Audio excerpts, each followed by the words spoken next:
Welcome, everyone. We're going to get started now. I'd like to thank everyone for taking time to be with us in such short notice. My name is Joel Rosa, and I'm the Administrative Analyst for the City of Perth Amboy. On behalf of Mayor Cava and the City of Perth Amboy, we give you all a warm welcome to our first Houses of Worship community meeting. This is an event that will be first of many, and is part of the Mayor's vision for unifying our city to address our most pressing issues.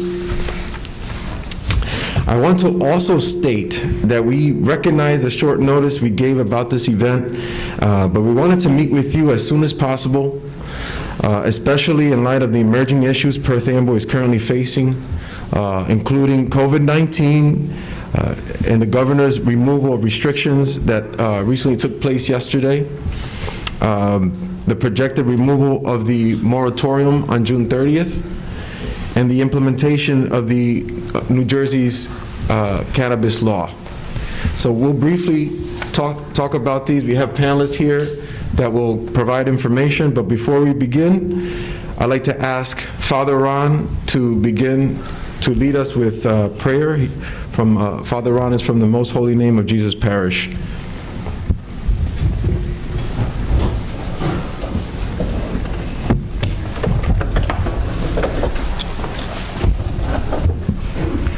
In the name of the Father, and of the Son, and of the Holy Spirit. Amen. Amen. Heavenly Father, we thank you for all the blessings you have showered upon us. We thank you for bringing us together as one family. And as Jesus says, your Son, where 2 or 3 are gathered in my name, I am among them. And as all of us, the pastors, the leaders of this community have gathered together, Jesus, we ask you to shower your blessings upon us, so that whatever we decide, may we decide for your glory.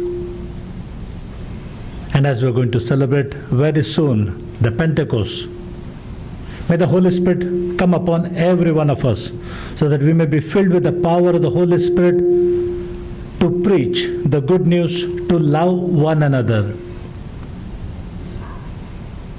And Jesus, we thank you for baptizing us, for sacrificing your life for our sake, and for giving us new hope that we will see everyone, each other in the heavenly kingdom.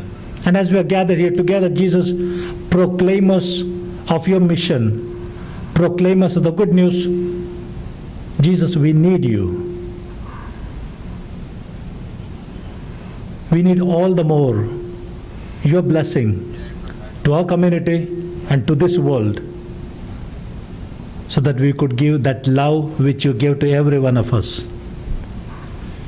And Jesus, we cannot forget your mother, our Mother Mary. She was at the foot of the cross, and you offered her as the mother of the church. And Mother Mary, we ask you to bless every one of us gathered here.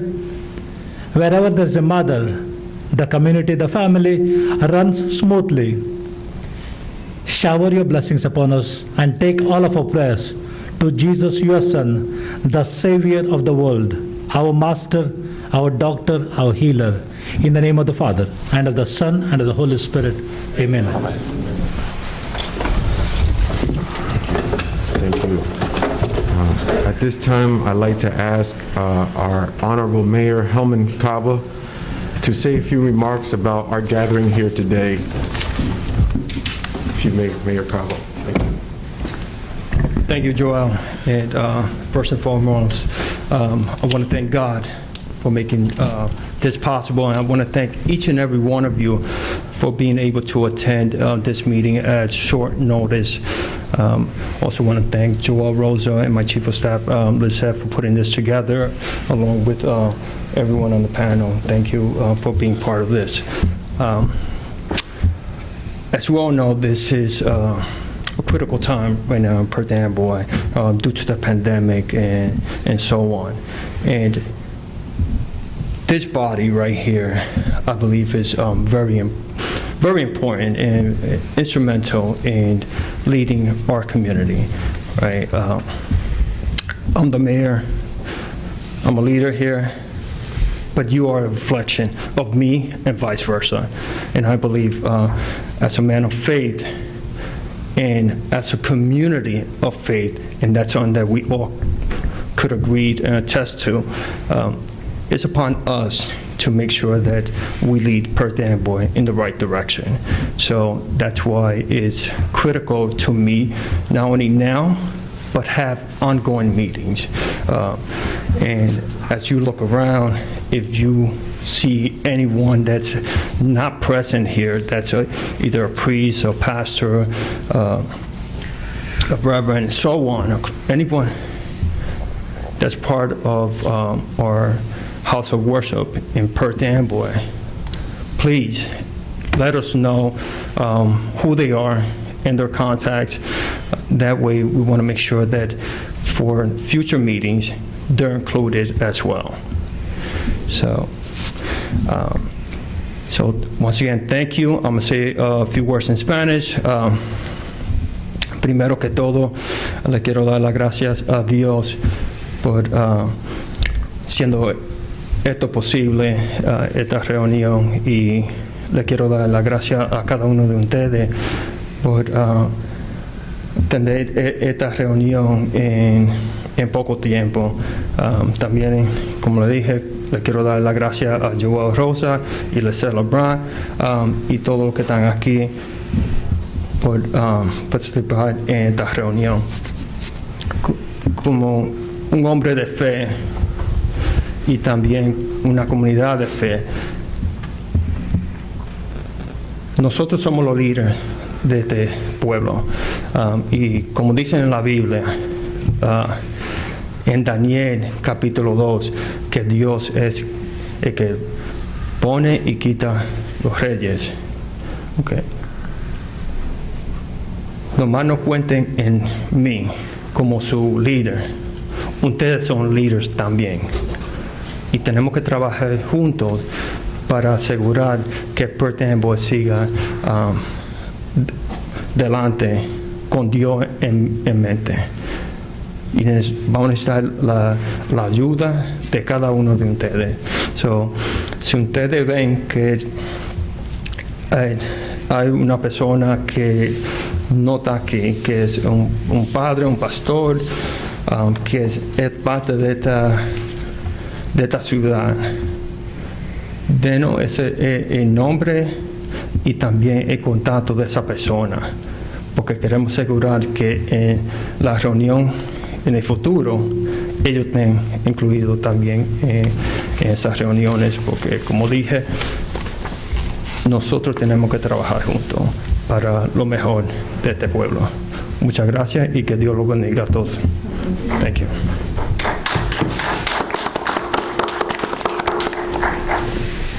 Thank you, Mayor. Now I'd like to introduce our panelists. I'm sorry, before I recognize our Chief McKeon as well, who's here. Thank you so much for assisting us and letting us use your staff as well to be a part of the panel. But now I'd like to introduce our panelists.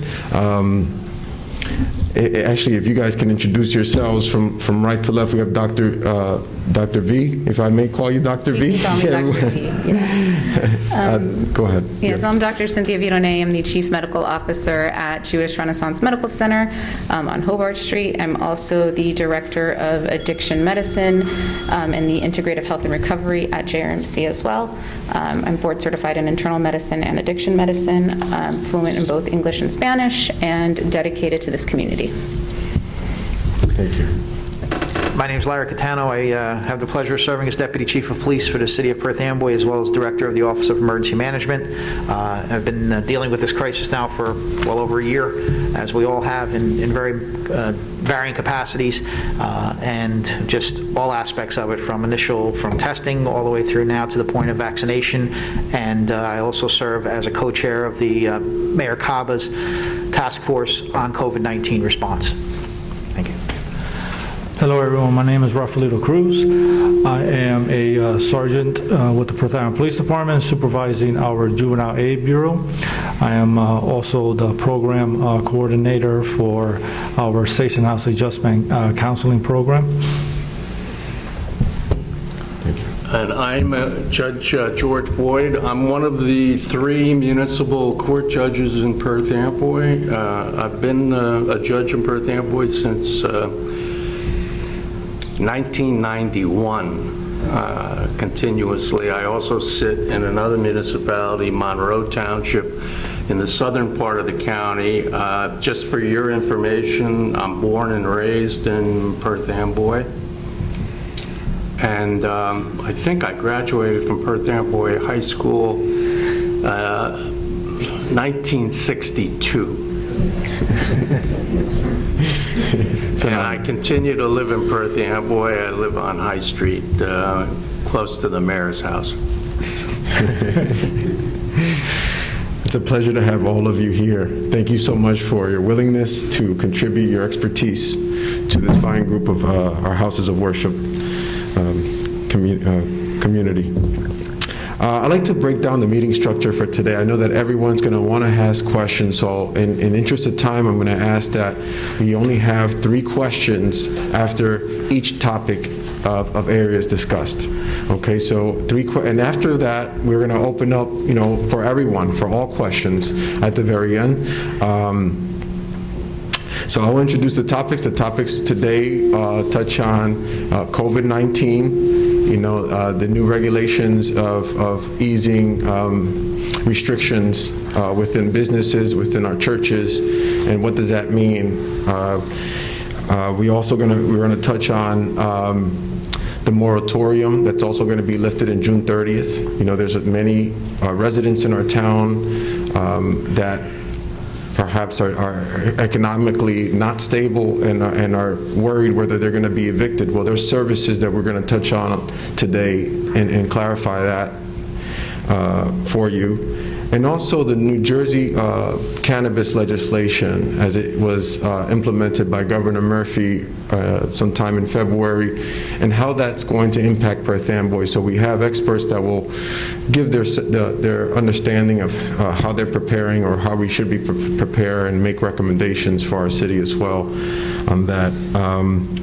So starting this discussion, I'm going to begin the discussion with Larry, our Deputy Chief Catano. I'd like to, as we know, 2020 was a challenging year for all of us, and hoping that 2021 can be better. Everyone's wondering can we go back to normal? And everyone's excited, especially our youth. You see them outside. Some of them are riding their bikes around town. Can you provide some statistics on what the current status of our city is in regards to COVID-19 cases, and any information you can provide on our status? Absolutely, thank you. Once again, thank you for inviting me, and thank you to the mayor for his forethought and seeing the future of what needs to be done here and keeping Perth Amboy together and moving this forward with this forum, as well as putting together the COVID-19 task force of various stakeholders throughout the community, throughout the area, to ensure that we as a city get what we deserve with respect to resources from the county, from the federal government, state governments, and that's certainly something that's needed here.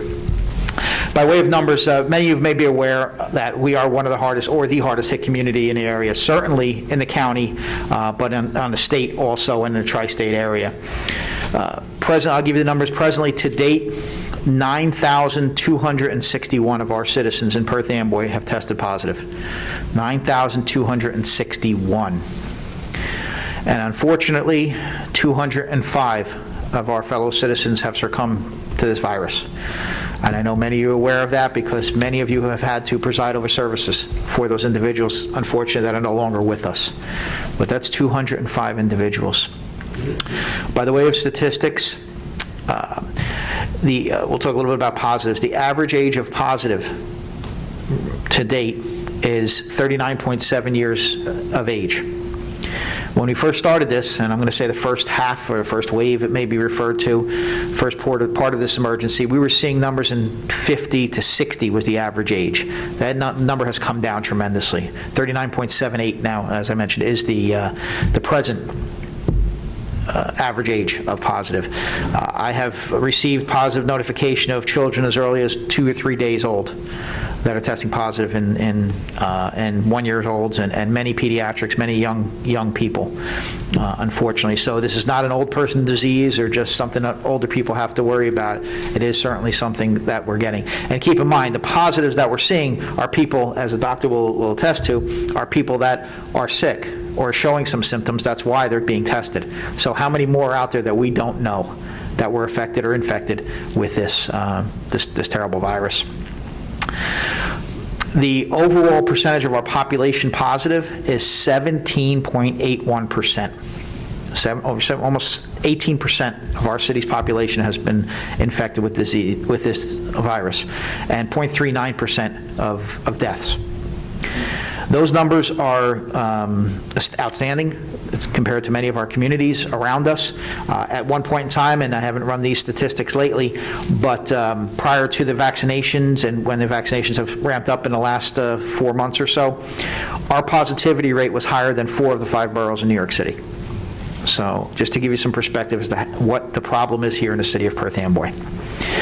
So now we're fast forwarding past the problem of the virus into the vaccinations. And that's certainly why, again, with the mayor's leadership, that you are all here today, for you to help get this information out, get the word out to all of your congregants, because everyone in here touches hundreds and hundreds of lives, hundreds and hundreds of families of our citizens here in the city of Perth Amboy. And, you know, they don't always come to us. They may not come to government. They may be hesitant of that because they may feel uncomfortable and so forth, but they're certainly comfortable with you in the houses of worship. And we want you to carry that word to them, how important it is to get vaccinated.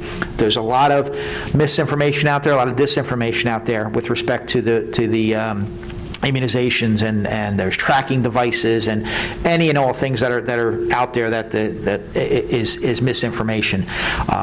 We are here. Certainly the mayor's office is here. Anything that you need for your congregations, any information, any flyers, anything that we can get out to help ease your people, please just ask, because that's what we need to do. The key is vaccination. And unfortunately, our vaccination rate has not been that great in the city of Perth Amboy either, and that's not for trying. There has been multiple things out there. We've gotten a lot better. We've worked with of course, Jewish Renaissance. We've been working with them throughout the entire process, working with Recreation and Medical Center, with the county health department, state, various representatives, various legislative individuals to get what we need here in Perth Amboy in a vaccination. So I can say for a while there, we didn't have the vaccinations that we need. Now we do. We need the arms for them to go in. We have the medicine, we need the arms. So that's where you can all help us out with. Just to give you a little idea as far as vaccination, the percentage of adult population, now this, again, it changes a little because now the Pfizer can go to children under 12 to 18. So this is just of the adult population. It's only just under 19% of our city that has taken advantage of the vaccinations. This data is probably a week or two old because it takes a little bit to get this information from the computer. As compared to overall in the state, 43%. So you see where we fall. We're unfortunately the second lowest in the county, and we're among the top 10 lowest in the state for vaccination rate. And it's not because we don't have it. Again, we have it. Please, whatever we can do, whatever misinformation that's out there that we can help, let us know, please. On the testing side, we have a facility. There's only one facility. There's multiple facilities in the city that are doing testing. And in a 4-week period, they saw 208 patients, 25 tested positive. That's a positivity rate of 12%, and that's higher than they've seen in many of the other labs in many other locations throughout the county. And Dr. V, of course, can talk about that also, what they're seeing at the Jewish Renaissance, because they've been head into this for well over a year now. So that's just some of the things by the numbers, what we're dealing with here in the city of Perth Amboy with positive tests and the vaccinations. Can't encourage enough vaccinations, please, as much as possible. Through the program, and again, there's a lot of information out there, but prior to when we needed, everything's a walk-in now for the most part. The hospitals are walk-in, the mega sites are walk-in. Prior to that, there was a process that was put in place that we have a hotline And we still have the hotline in place, and it's still able to be done through our city website, where you can reach out to us. There may be people that are either homebound and cannot get out, which we will get people out there to do that, either from the hospital or from if Jewish Renaissance or from the county health. We will get people to visit people in their homes. All 3 vaccinations types are available from the hospital, the Johnson & Johnson, the Moderna, or the Pfizer. It is opened up again to walk in at any time. However, if you need transportation, it's been worked out, the mayor worked this out through our Office on Recreation. We'll have a bus available so we can take people to and from the hospital, to and from the appointments. That's all been in place. The YMCA here is also doing vaccinations. They're doing them, it's every Wednesday, I believe it is, up until 6 p.m. They're doing vaccinations here. Yes, every Wednesday from 4 to 6 p.m. They're doing vaccinations here at the YMCA. So there's many, many ways to do it. Getting there is not an excuse either. If people say, I have no way to get there, we can help you with that. We have the transportation, we have the ability to do that. That's a phone call away. If you'd like, I'll give you the number now, and I'll have it available later on, or the city website. That hotline number is 732-324-3520. 732-324-3520. And the staff that answer the phone are bilingual. They will have the ability to speak with anyone. It's not, language is not going to be a barrier. There's no barriers here. Whatever is needed, we will get it done, and we will get people to get their shots. So please just let us know. If you have a section of your churches, or you have a couple churches together that have a group of people that want to maybe feel more comfortable in a church and may not want to go to the hospital or to another location because they may be concerned and they feel safe as a safe haven in a church, we will do that as a roadshow. Okay, we will bring that out there to you for a number of people. It'd be difficult to bring it out for 1 or 2, but if you can get a group of people together, even your churches get together and have that, if that's something that's more comfortable for you, we will do that. And we will get that there for the comfort of your people, because that's the most important thing, is the comfort, because we want people to get vaccinated. Whatever we can do to help, please just let us know. Joel mentioned with respect to the changing on restrictions. As far as the restrictions, we know that some of them were lifted. There is a little bit of a misconception out there with limits, where there's no more limits inside dining or these types of things. Well, that may be true. That 6 feet distance is still in place. So you, even if they're at 100% capacity and you still cannot ensure the 6 feet between your parties, and again, families are all together, 6 feet between parties who are not normally together, that still needs to maintain in place, and that is there. So unless there's physical barrier, if you have a shower curtain or some sort of a plastic device divider, those types of things in those particular areas. So again, please remember that the 6 feet is in fact there. And on the last topic, you mentioned that there's going to be some lightening of restrictions in June. Just to understand, there's 2 types of states of emergency. There's a public health emergency, and there's a state of emergency, general state of emergency, all hazard state of emergency. Right now, the state is under both.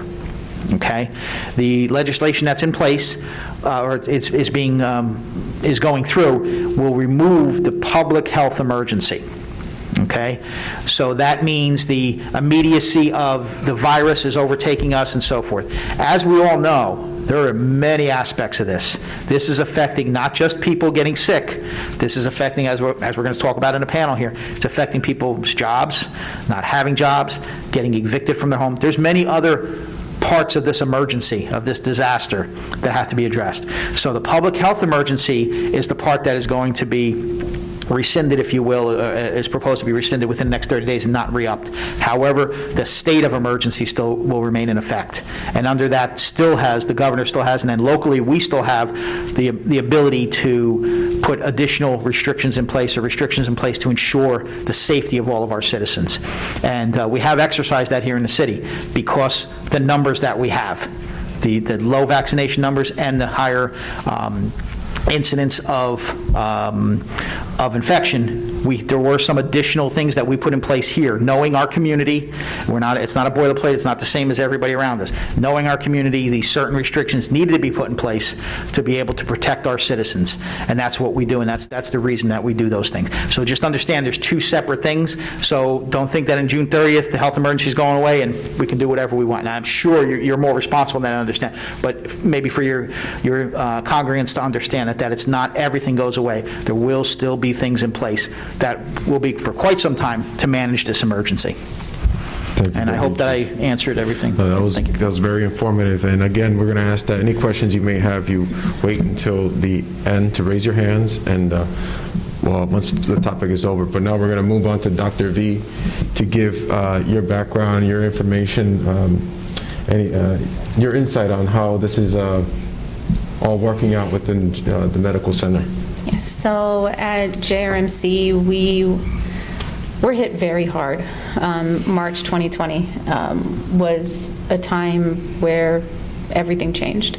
And thankfully for the Perth Amboy Police Department and the residents of Perth Amboy, we've been able to maintain our doors open at JRMC as a federally qualified health center. So we never turn patients away, regardless of documentation status, insurance status, or ability to pay.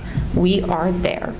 And thankfully, we've been able to maintain that status and continue serving the community.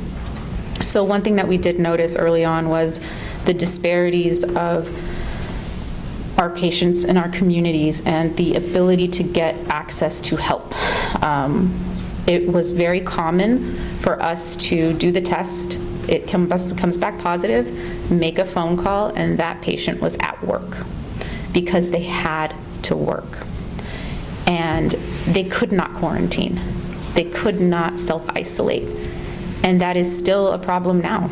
The numbers that were shared earlier are definitely the people who are getting tested, but there is still a fear amongst the community to get tested. There is still a fear of losing a job. There's still a fear of being forced to do something that they financially cannot handle at this point. And we understand that. So that is still very much a big issue in this community, and it went from testing and has extended onto the vaccine side of things. So with our numbers being so high from patients who developed COVID, regardless of the severity, whether they were in the hospital admitted in the intensive care unit, or whether they were asymptomatic carriers and got tested because they were trying to travel or they were exposed, those patients, I'm noticing that the community is gravitating towards, I already had COVID. And this sense of, but I had it and I've lived, I'm fine, why do I need the vaccine? So it's been challenging to try to explain to patients, well, now we have variants that are coming along, and then the antibodies don't last forever. So a lot of our patients, what we've been able to do, a lot of members of the community, we've been able to test for an antibody to determine, do you still have some level of natural protection? And if you don't, we have that conversation about getting the vaccine. And at JRMC, we are fortunate to have Moderna as well as the Johnson & Johnson, which I'll get into in a little later about the differences of the vaccines. But what we found is that the community responds very well to knowledge. They want to have that choice. They want to be informed, and they want to take their own experience or their relatives' experience into their decision-making of getting the vaccine. And so it is so important, and I thank you all for being here and inviting me to explain from a medical side what the vaccine is, because my patients look to you all for help and guidance, and this is where we can work together, because there is still a lot of fear and a lot of, I heard that you get really, really sick, I can't miss work, I don't want anything to happen to me or my family, what if I get that side effect from one of the vaccines, or anything that they're feeling, they're like, oh my gosh, am I going to get something bad from the vaccine, what's going to happen 10, 20 years from now? And we look to all of you to help settle some of those fears. We try on our end, but if we can do it together, that would be great. So in terms of the vaccines that we have available, we started getting Mrna. Our first shipment was December 23rd, 2020, and I thought that was an amazing Christmas gift. So that was, there was this, we didn't know what to do. And I will say that JRMC, we learned what to do. From testing to vaccinating, we're pretty good now. We've adapted. And we've been able to take our vaccine mobile. We tested mobile. we were all over the place. We were in senior housing, we were at the marina, we were doing everything. And we've been able to implement that for the vaccine as well, with our ability with Moderna. Early on, we did get a shipment of J&J, and we had one event where we did J&J until there was the order to stop. And at that moment, our vaccine rate had plummeted. We are still vaccinating pretty much every day that we can, and we're still testing daily, but the demand for the vaccine has gone dramatically down. It went from being a wonderful thing that people were so happy to get, and it was just amazing, to now we have patients that aren't showing up. And so it's like, oh my gosh, this is totally different. In the span of a few weeks, it's completely shifted. And so what I would encourage all of you to tell your congregants, ask what vaccine you're getting and ask questions about that vaccine. Moderna that we offer has been around for longer, just as long as Pfizer, or I think they're a week apart. And we have a lot of data from Pfizer and Moderna. Pfizer is now 12 and up. Pfizer, the dosing is 3 weeks apart. You get your first dose, 3 weeks later you get your second dose. Moderna is 4 weeks. So first shot and then your boosters 4 weeks later. Johnson & Johnson is a one shot. It is a different type of vaccine than the Pfizer and the Moderna. The risk of the terrible blood clot that caused death and caused severe handicap in a lot of patients that we were brought to the attention, and which caused the FDA and the emergency use to halt, was found in women between the ages of 18 and 50. So as a medical professional, I take a step back and I say that's an estrogen effect. There is an effect in young women. That being said, I go based off of my clinical judgment. I do not offer the vaccine, that Johnson & Johnson, to a young woman. I will do whatever I can to get them Moderna, or I get them to the hospital to get Pfizer. I am licensed in Massachusetts as well, because that's where I trained, and the Department of Health there actually submitted guidance of any woman between the ages of 18 and 50 needs to be offered the option for a different vaccine. And so I think if you can help educate your congregants of there's other options, talk to the team, the medical team, about your concerns, about your fears, and there's other options.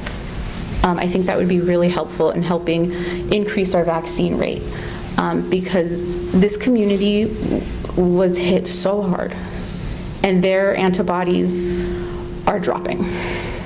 So we see it now already. The individuals who got COVID in March and April and May of 2020 had antibodies, but now they don't. And so now is a critical time that we vaccinate, and we, especially since we're opening up again, vaccinate, protect, because they can't go through this again. We don't know what will happen if they get reinfected. We are seeing some early data about reinfections from different variants and all of these things. But it's safer for them to get the vaccine than to gamble with what could happen if they didn't and they got it again. So. Thank you, Dr. Lee. At this time, I'd like to take any questions, y también le invito, si habla en español y quiere hacer su pregunta en español, también lo puede hacer. Tenemos gente que pueden traducir en español también. I see a hand raised up back there, sir. Hi, how you doing? Reverend Gonzalez. I just got with the liftings of the restrictions you mentioned earlier, how would this affect outdoor gatherings for those that say, okay, not all my members are able to congregate within the temple. I'm able to do it in my private property. If I do it out there, what are the restrictions, if any, and what is the understanding of the police force when they get a phone call from someone in the community about a service using loudspeakers outdoors. So the only reason I bring this up is because I know some of the ministers here, pastors may decide to do that in order to have everyone congregate at the same time instead of having multiple services indoor. And in this event, the event of an officer coming to say lower the volume is their training where they know how to handle this situation instead of interrupting the service. And in that sense, everyone in the community sees the response that is proper. And when it comes to the shots, those differences, thank you very much for mentioning, Doctor, in the ages, because those are the things that needs to be mentioned with clarity, so then the population is open to take the one vaccine or the other. But with the lack of knowledge, of course, most people put them all into the same bracket. So, if there is information that clarifies one vaccine from the other, age group this, from one to the other, if you have something that is already prepared from the city, or those that decide to post in their churches, they could post it, at least each member could make their own decision, having the information in front of them, instead of being swayed by information or misinformation that might be out there. So thank you so much for your time. Thank you for having me. Thank you, Pastor Gonzalez. I'm going to first ask Deputy Chief to respond, if you may. Yes. Thank you very much. It's a very, very good question. And through this entire pandemic, even beforehand when the restrictions were very, very tight, we've worked with many houses of worship here in the city to accommodate exactly what you're talking about. So I would think several things. Many churches are located, some are right in middle of a residential neighborhood, others have large property, so each and every one's situation will be different. What I would offer is that if you plan on doing that, please just reach out to the mayor's office, reach out to me, and tell us if you what you want to do, and we will do what we can to accommodate that. And that may even be, and I don't want to speak for the mayor's office, but that may even be, hey, how about if we did it in this space? We may be able to offer this space to you for this, more safety for individuals, there's more parking, that type of thing. Not that we want to go away from your house of worship, but maybe something like that would work out for the safety of everyone. Because that's our concern, obviously, is if people are coming, we're not doing this in the middle of the street, and people are going to be walking across the street and may get struck. We want to do this in the safest manner possible. So if you have any plans for that, by all means, please let us know. We will work with you however we do. As far as this way, we will know that these situations are occurring. We can explain to the officers they have the ability to do this. This is only going to be for an hour. This is going to be for this period of time, whatever that may be. The more information we have, because information is key, knowledge is key. The more information that we have, then we can educate the callers that are calling, just say they may hear loud music. Okay, yes, we understand that maybe the church that's operating people, I didn't know it was a church, or that type of thing. So if we had that knowledge here, then we would know that these services are going on when they call our dispatch center for service for loud noise or loud music, those types of things. And we would be able to work with each and every one of you how to do this. So that is the best way to ensure that we can do this the safest way possible and not have any interruptions in service or any of those types of things, which we certainly don't want to do. We encourage everyone to worship, and we want to do that. We want to do it safely, and we want to do it with everyone's well-being and quality of life in mind, by all means. Okay, and as far as the types of vaccinations, you're absolutely right that it's very important to get that information out there and to have that available to your individual congregants as to what would be the best for them or whatever. That's absolutely important, and whatever we can do to help on that, and any information that we can help with, please just let us know. I'm also going to ask Chief McKeon if do you know of any training that has been provided for, or any presentations to the community on how to appropriately... Well, the problem we had was when outdoor masses were initially held, there was no real communication between the community and the police department. We are a very young police department. So when our dispatchers get a half a dozen calls about a loud service, our officers are coming. Our officers really weren't prepared to handle it appropriately. So what would happen is they would basically interrupt the service, and I think that's what you're kind of referring to, Yeah. and tell them to lower the volume and everything else in the service. And that's inappropriate. So we did go through a process of educating them. Listen, let them, don't interrupt the service, talk to an usher, talk to someone on the outside. So when there's a break in the service, they can speak to the people that are holding the service. But also understand that I've been to a couple of those calls, and when you can hear that service from 3 or 4 blocks away, because sometimes those services tend to be a little loud, let's be honest, that is a problem. So we need you to work with us. All officers now, and I'm sure you can attest to, we don't bother outdoor services anymore because we understand the difficulties of holding service. And I do believe in freedom of religion, and I know the mayor's administration does. So you should have the ability to worship in peace. So we've educated our officers that in those events, be very diplomatic about it, talk to outside the group, don't interrupt the service itself. If there's a break, in the service, they go up and speak to the pastors and clergy to keep it down. But you can help us help you by just trying to keep the volume down, because they do tend to get kind of loud. And we're here to work with you. Again, there's a lot of miscommunication because our younger officers, they're trained that when we get calls, we have to address it. There's different ways to address different things. We're not talking about a loud party, we're talking about our spiritual community coming together in a time. And there's no better time for spiritual communities to be together than during times like this, right? This is when you want a prayer. This is when you want to be able to gather. And because of the restrictions, you aren't able to. So now that you're allowed to, we are pretty lenient about that. We're really not going to bother you too much. Just, try to respect your neighbors and just, keep it down a little bit. And if the officers do get called, they've been trained and educated to do it a little different, a little more sensitive than they were doing in the past. So you should be good. And lastly, Dr. V, if you can provide some input on the question of what kinds of vaccinations should young people take, and which ones are safer for gender, Yes, definitely. So we have the 3 vaccines. Pfizer, which came out first, that is FDA emergency use approved for 12 and up. That is the only one that can be done in anyone under 18.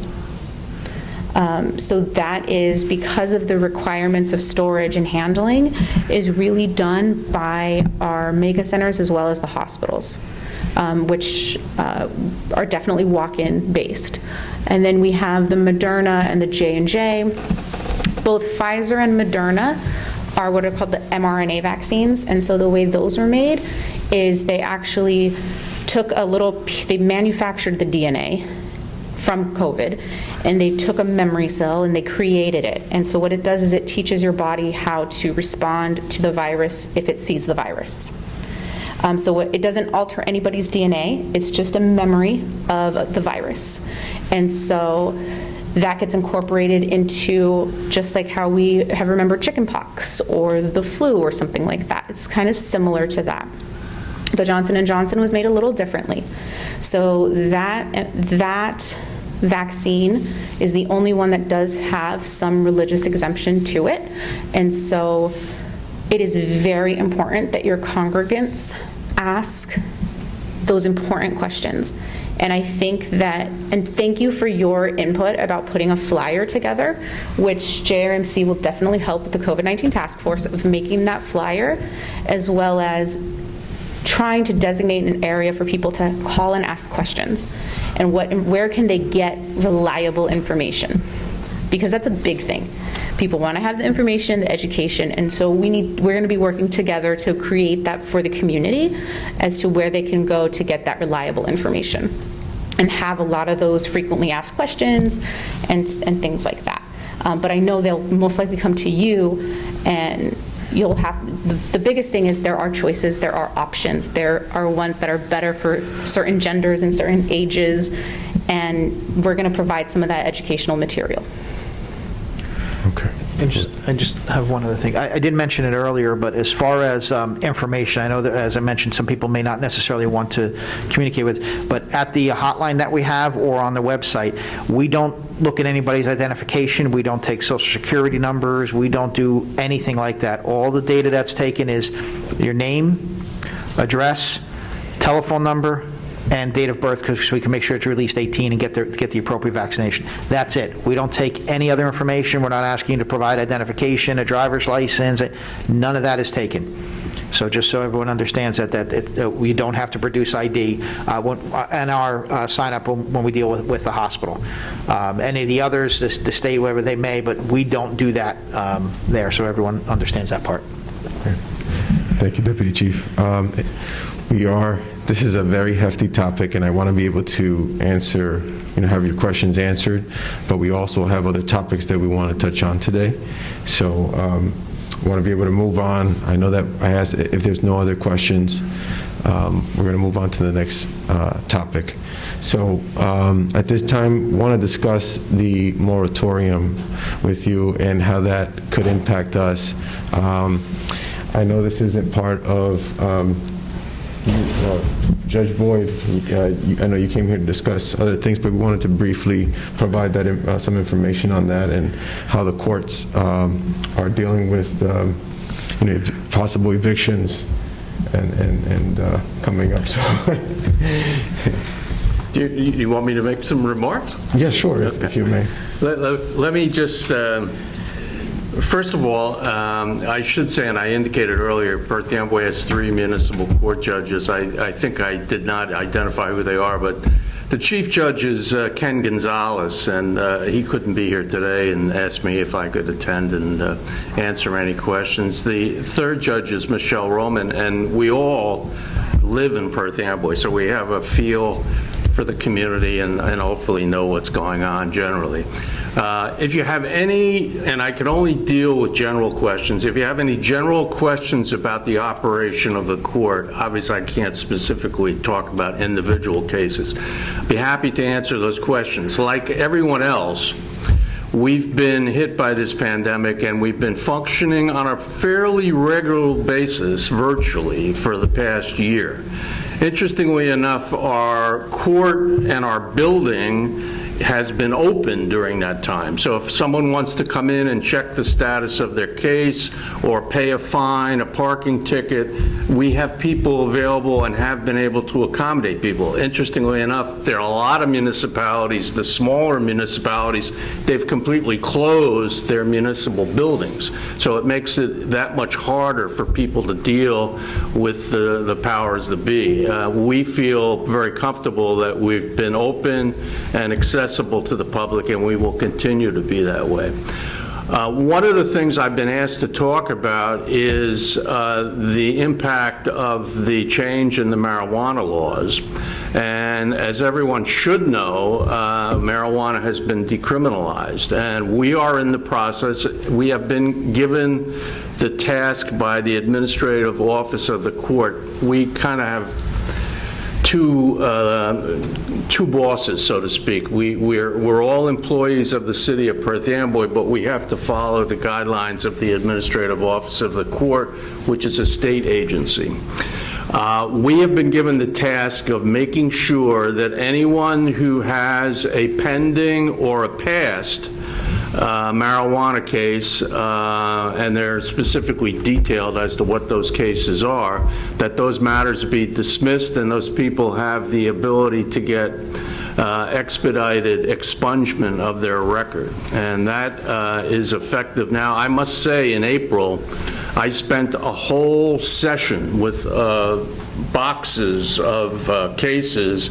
with people and their attorneys online, dismissing literally hundreds of cases, and then the expungement process starts. 50% of the people that were supposed to be online didn't show up, which is generally the case. I mean, you don't get everybody who shows up online.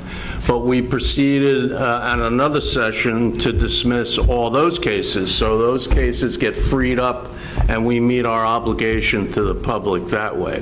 I must say as well that during this whole pandemic, there have been no bench warrants issued for non-appearance, for non-payment, which in some respects is a little frustrating, but we understand the the seriousness of what's taken place and the impact that it's had on families and individuals. We will also find that, and if you have any parishioners that have problems with fines, payments, you'll find that the court system now is very, very liberal in terms of trying to work out payment programs and other options to at least create less of a pressure on the individual family and the individual. So, but that's the state of the law now in terms of marijuana. If you have any general questions otherwise, I think it'll speed things up if you just ask those questions, and then we can move on to any other topics. Thank you, Judge Boyd. As far as the moratorium, we wanted to have someone from our department who couldn't be here today give more information on how do you go about receiving these services, but we do have pamphlets here for you so that you can work with our city. Our Human Services Department will assist you.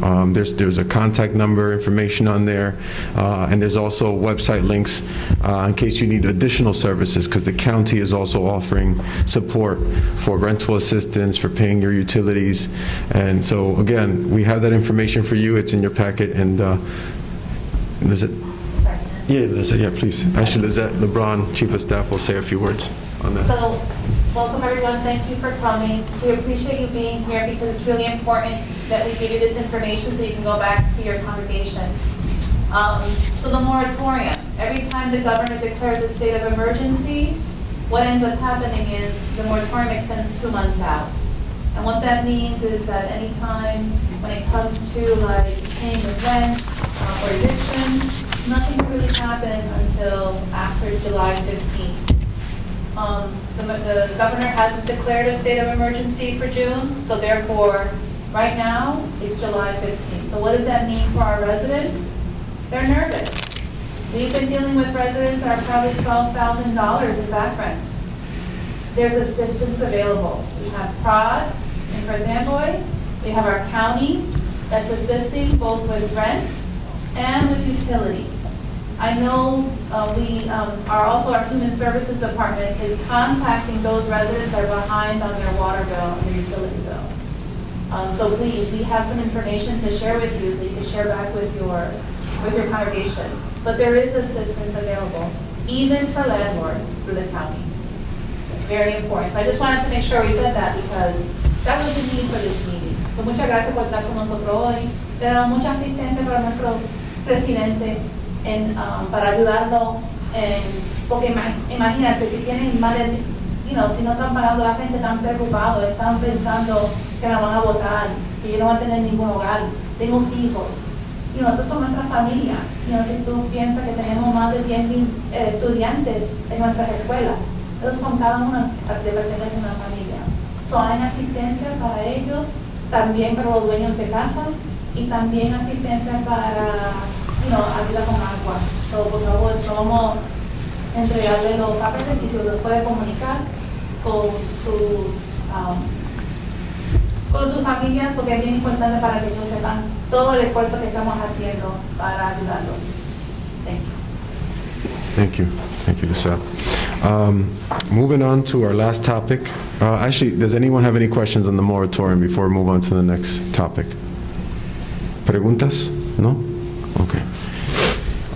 So now on to cannabis legislation, and I know Judge Boyd, you provided a quick summary on the background of that. I'd like to move now to Sergeant Cruz, Ralph Cruz, to give a little bit about your background and how you've had that history of working with kids, young kids or people with dealing with cannabis, and your background and information, if you may. Sure.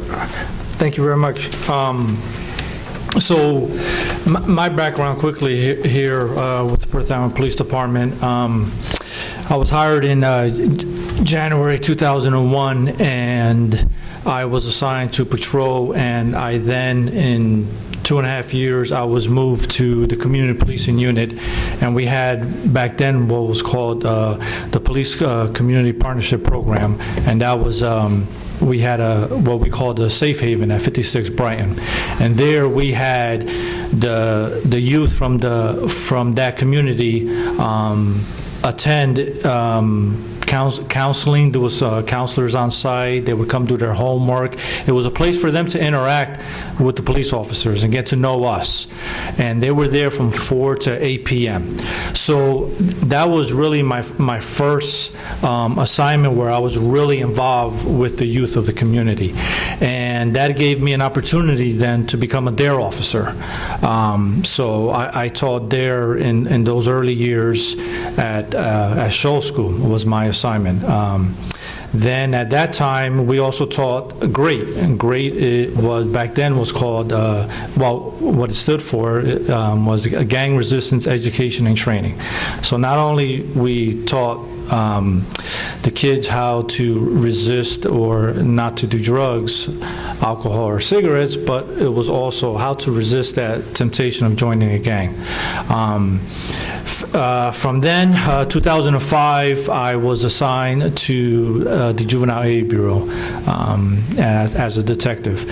So there, again, I started obviously working with the juveniles, but I was working with the juveniles in the capacity of a juvenile being a victim of a crime, juvenile being suspects in crimes.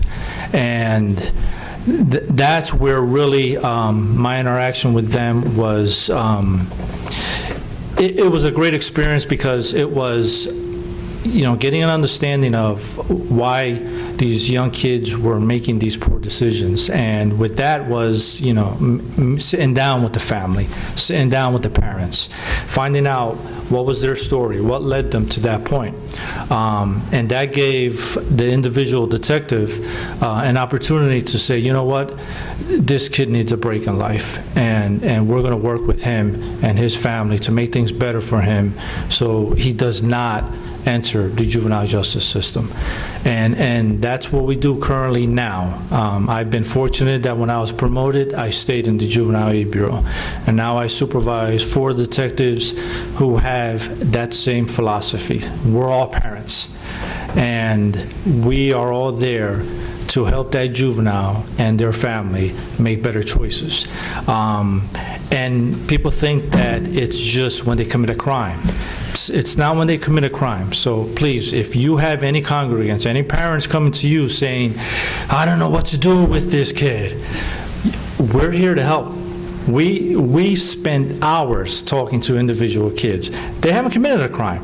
It's just that at home, they're unruly, they're disrespectful. We've had parents call us, bring their child in, and we'll sit and we'll have a conversation with them, have a conversation with the parents, because believe it or not, and I'm sure you believe it, sometimes it's not that kid. Sometimes it is that parent that may need a little help as well. So we're here for the families. With that said, to get on the topic of marijuana, unfortunately, that was a hot topic because a lot of kids, unfortunately, were using marijuana. So now, how do you get them, to stop? How do you help parents to get these kids to stop? Legislation came out, as the judge said, decriminalize, but marijuana is still bad for these young kids. It's still bad for their health. They're still growing. If an adult wants to do it, that's on them. But our children are still growing and developing. It still affects them. And that's the message we have to send, to parents to help along with, their children to make these better decisions on to stay away from that. Like I mentioned earlier, I'm a program coordinator for our Station House Adjustment Program, which provides counseling. Every police department in the state of New Jersey has a Station House Adjustment Program. Now, what we do here in Perth Amboy is we provide counseling in-house for our juveniles. And one of the things when we were putting this together that I wanted was for these counselors to specialize in drug counseling. Not only family counseling, but drug counseling, because we knew a lot of young kids are smoking marijuana. So we have these juveniles with us for 3 months. Now, once the 3 months are up, unfortunately, we have to stop our services because we have a new group that comes in and starts with us at 3 months. But we don't just stop there. We don't say, okay, kid, we had you for 3 months, best of luck. No, if we feel that they still need services, we partnered up with the Alowski Center to send the family over there to continue services. We partnered up with Passion Care in the city, so they could continue services. So we'll find services for them to continue if we feel that they still need the services. And again, please, if you have any congregants, any parents who are struggling with their kids, and it doesn't necessarily, like I said, it doesn't mean that they committed a crime or what have you. It doesn't have to be that. If it's just, we get a lot of calls. Kids just leave the house whenever they want, come back whenever they want, and parents are like, I don't know what to do no more. Please, have them reach out. We'll have a conversation with them. We'll do follow-up. We have a great relationship with the schools. We'll talk to the school, and we'll partner up with the school. And they'll tell us if they're still going to school or if they're cutting or what have you. There's like someone mentioned before on the panel, we have to do this collectively, and we have to make sure that our children are making good decisions and good choices. Sarge, I think it's important to point out the fact that, as he said, when the juveniles do come in and so forth, it's not a criminal record. It's not on a permanent record anywhere. It's not anything that's going to become or follow them for the rest of their life. I think it's, And the point of the station house, thank you, DC, the point of the station house is to make sure that they complete it, so therefore they don't have a record, because we don't want to send them to the juvenile justice system. Unfortunately, statistics show, if you don't help a child or a young person who's dealing with, a crisis, or they're depressed and they get into the juvenile system, statistics show they're going to continue that pattern of behavior, as adults. So we want to help them at this age, so that way they stay away from the juvenile system and potentially the adult system. So thank you, DC. Yeah, absolutely, that's the goal. Is we tell them, complete this program. This is for helping them make better choices and turn their life around. Thank you, Sergeant, for providing that background on preventative services that we currently have and have had for years in the city of Perth Amboy, and commend you for all the great work you're doing.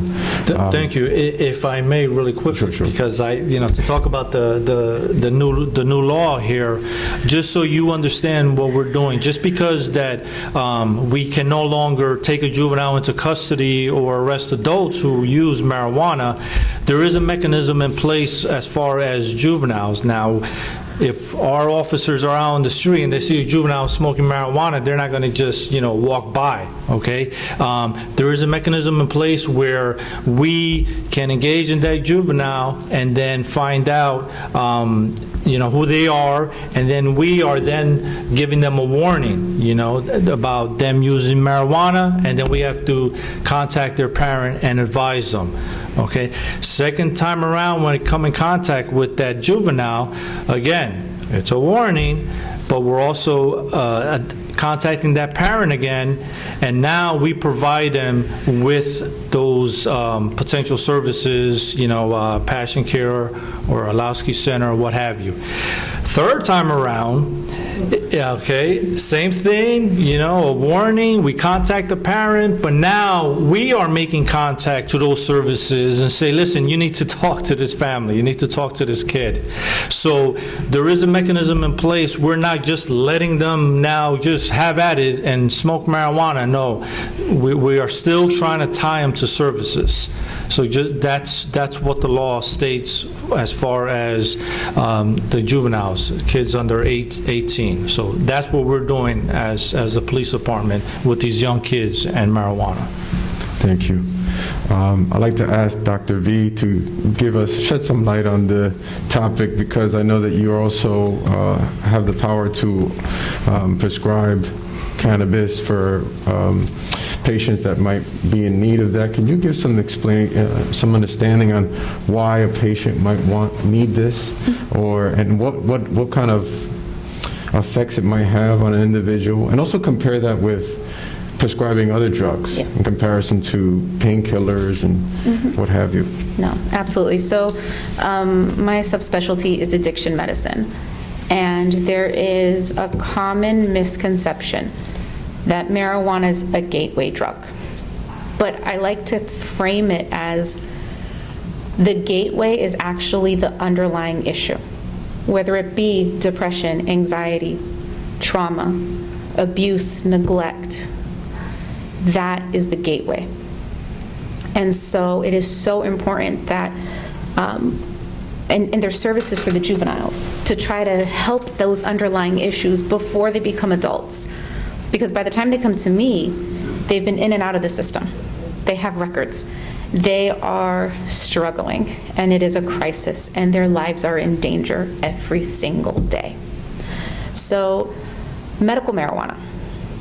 Now, medical marijuana is different because it is dispensed from a dispensary. First, as a physician, I have to do an evaluation of someone, look at their medical record, have a conversation, and understand what this person has been doing in the past. Are they currently using marijuana? Have they ever done any other substance? What are the underlying issues? What is the trauma? What's going on? And then when it comes time to prescribe, I actually have to go to the New Jersey medical marijuana website and pick the qualifying diagnosis. Now that can be anything from anxiety to chronic pain, cancer, and various things, seizure disorders. And most recently, and I'm so happy about this, opiate use disorder in a medicated assisted treatment program. That has been a lifesaver for my patients, to have the ability to prescribe it in addition to their other maintenance medications and their behavioral health therapy. That's part of the program. Because the goal is we want to save their life.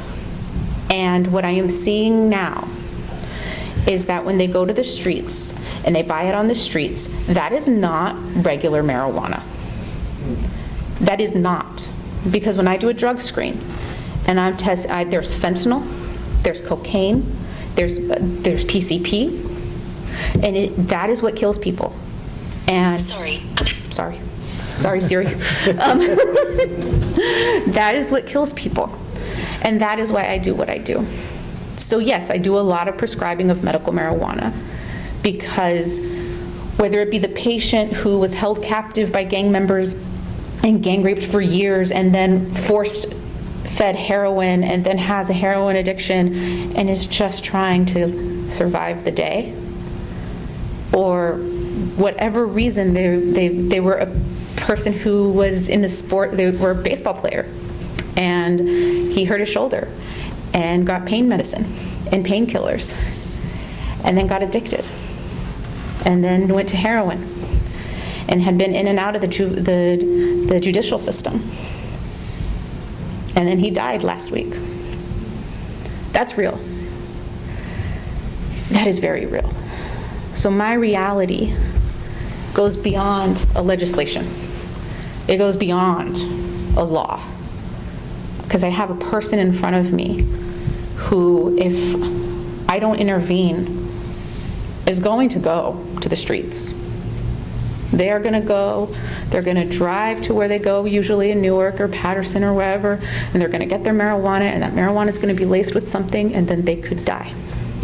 Or they become addicted to something else. And it is this vicious cycle.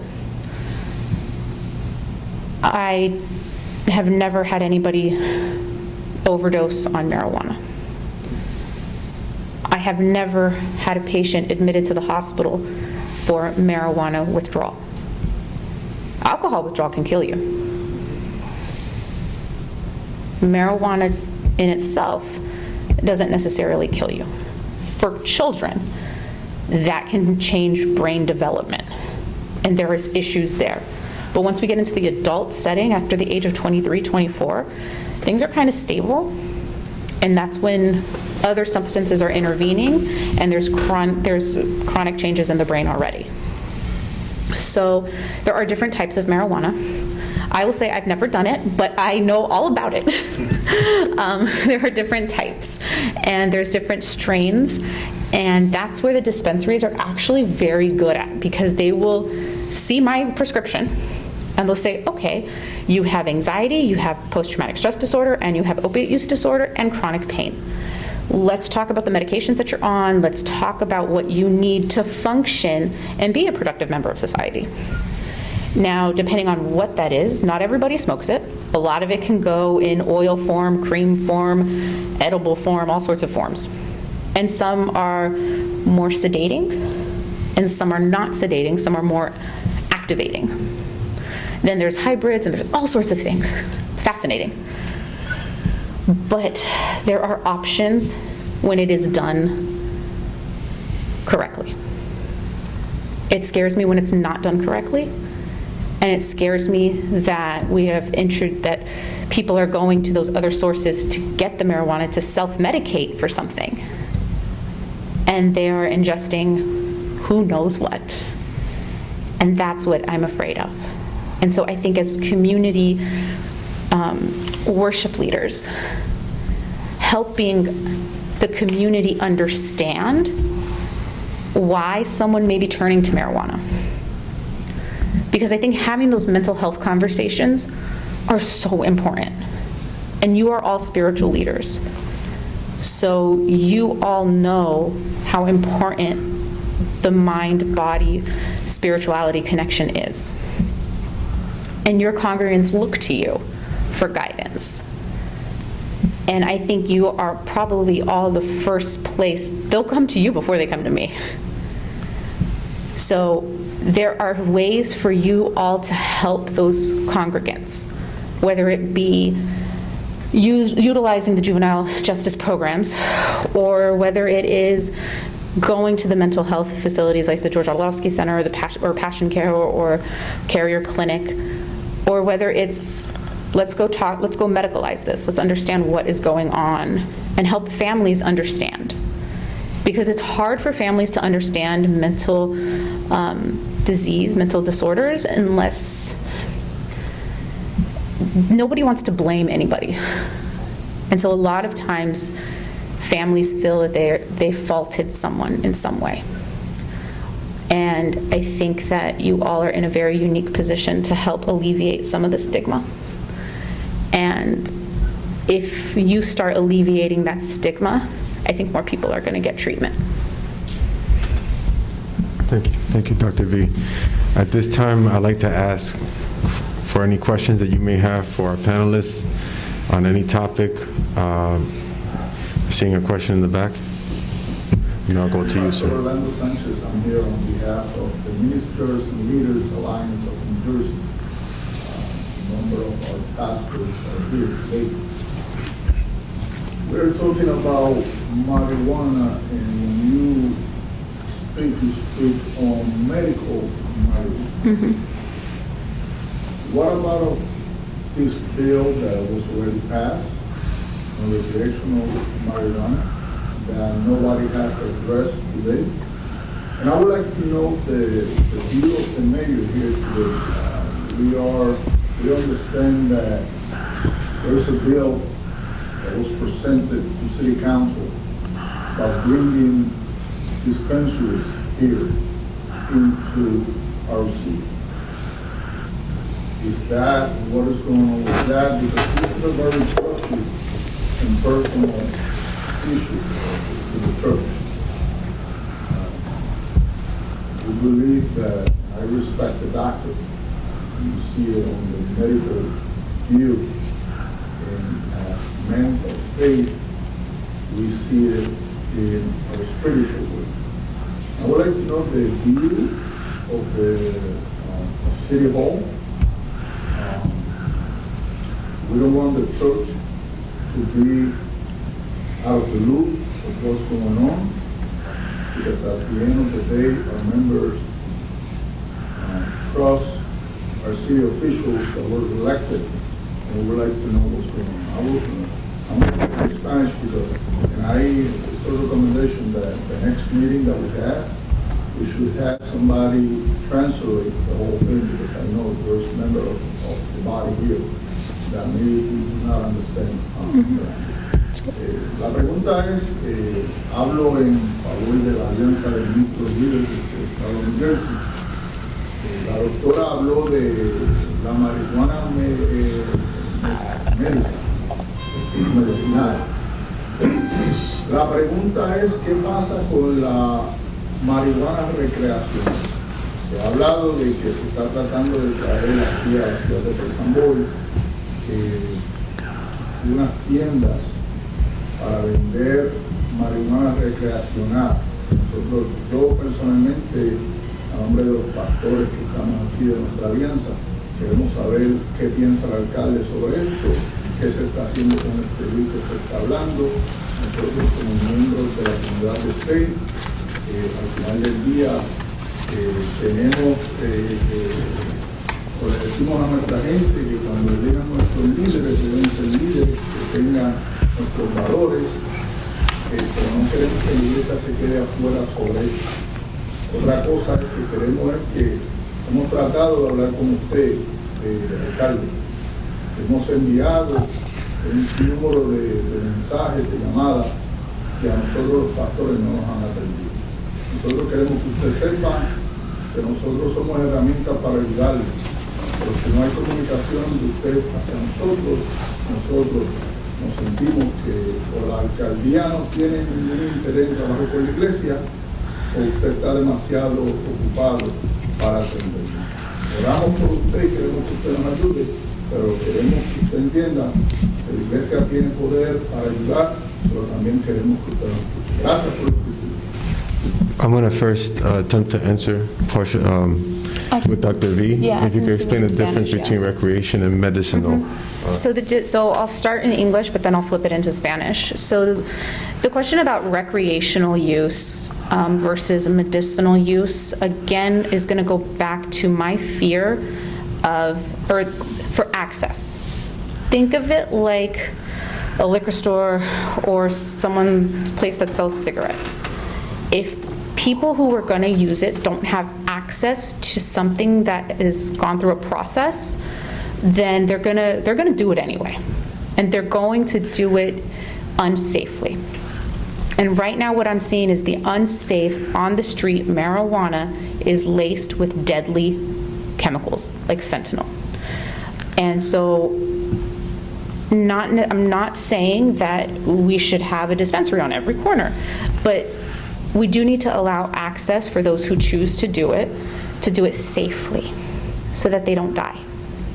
So la pregunta de la marihuana, la diferencia de la medicina o lo que no es medicina, no de receta, es que el problema es acceso a marihuana, porque la marihuana que están vendiendo en las calles, ese tiene otras drogas que la gente puede morir, que la gente puede ganar otro vicio, y a tener un lugar que la gente que va a agarrar la marihuana, si nosotros decimos que sí o no, o si es de un problema o quieren tener una fiesta o algo, van a agarrar la marihuana.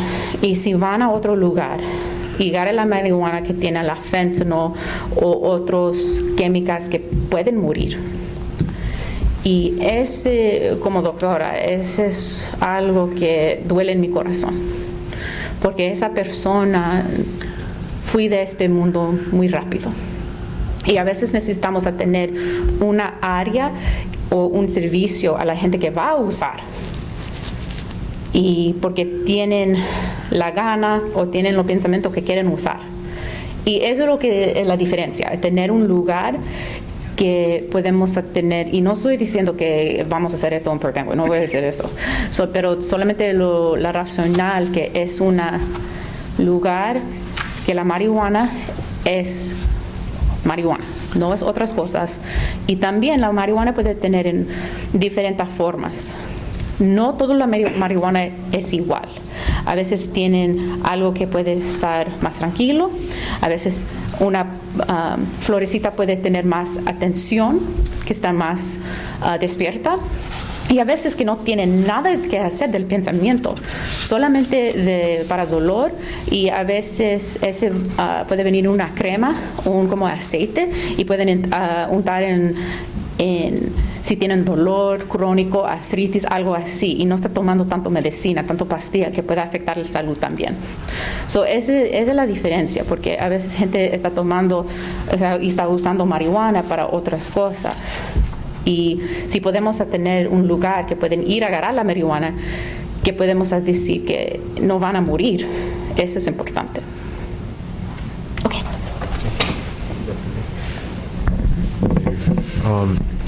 Yo quiero simplemente decir que esto es la razón que estamos aquí, or the reason that we're here today, es para mejorar nuestra comunicación con nuestra comunidad de fe.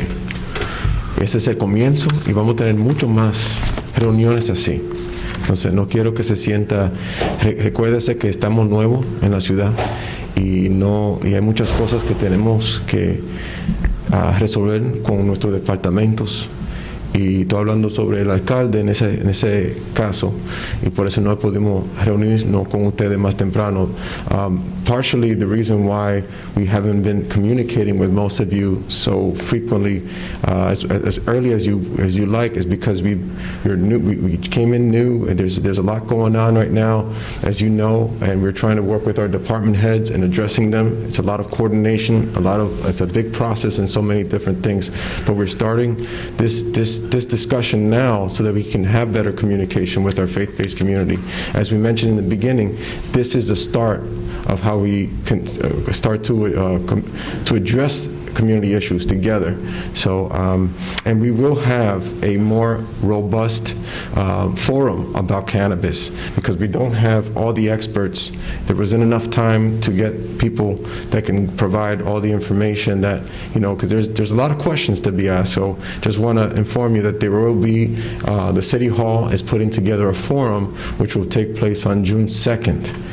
Specifically on cannabis, and we will make sure that you guys get the information which is taking place at the school, Perth Amboy High School. Okay? Mayor, if you may say a few words. Sure. Thank you, Joel. And just to reiterate what Joel stated, we need to understand how I got here, how we all got here, right? There was basically 2 elections, right? The runoff took place right before Christmas holiday. I get elected as the new mayor in this city. Then we go into the Christmas holidays. January 1st, I begin to work. No transition, period. To be honest with all of you, I'm still in the transition phase, right? Working with department heads and so on. And I got an opportunity to sit down with just a few of you one-on-one. But to answer your question as far as a meeting with the entire body, no, that was not done. But we're here now. And like I mentioned earlier when I spoke, that I want to make sure we have ongoing meetings. Every few months, I believe, is critical for us to meet and speak about what social issues and any matter that is of concern, or any partnership that we could do to move the city forward. So that, I guarantee you, is going to happen. And as far as my stance or our stance in regards to the cannabis, is we need to make sure that the entire city is educated. Right now, there's so many misguided opinions, right, in regards to cannabis. Some of it was already addressed today, right, by our panel, but there's a lot more, and that's why on June 2nd, we will be having a summit, a forum, if you may, where everyone will be invited, the entire community. It will be a hybrid. It will be via Zoom and in person. That way we could educate everyone. It's not to say that if we're for or against it. It's just to educate everyone in the matter. And that way our governing body will be better prepared on how to go forward in regards to the cannabis issue or concerns in the city. So I invite each and every one of you to that forum. We will provide more information. That way you could pass that forward. The more residents we have participate, the better, right? Because like I mentioned before, I'm a man of faith. In this community, in this city, I believe we are a community of faith. However, we need to make sure that everyone gets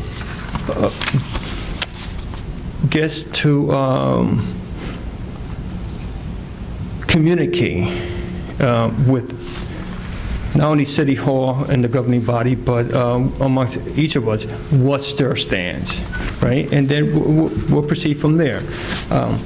So I'm going to speak in Spanish briefly. What I just said.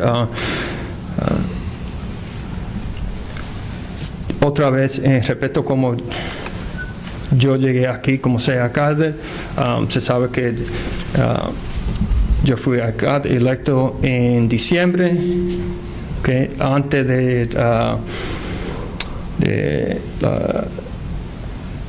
el tiempo de Navidad y Año Nuevo, y después en enero 1 comencé como alcalde, que no tenía esa oportunidad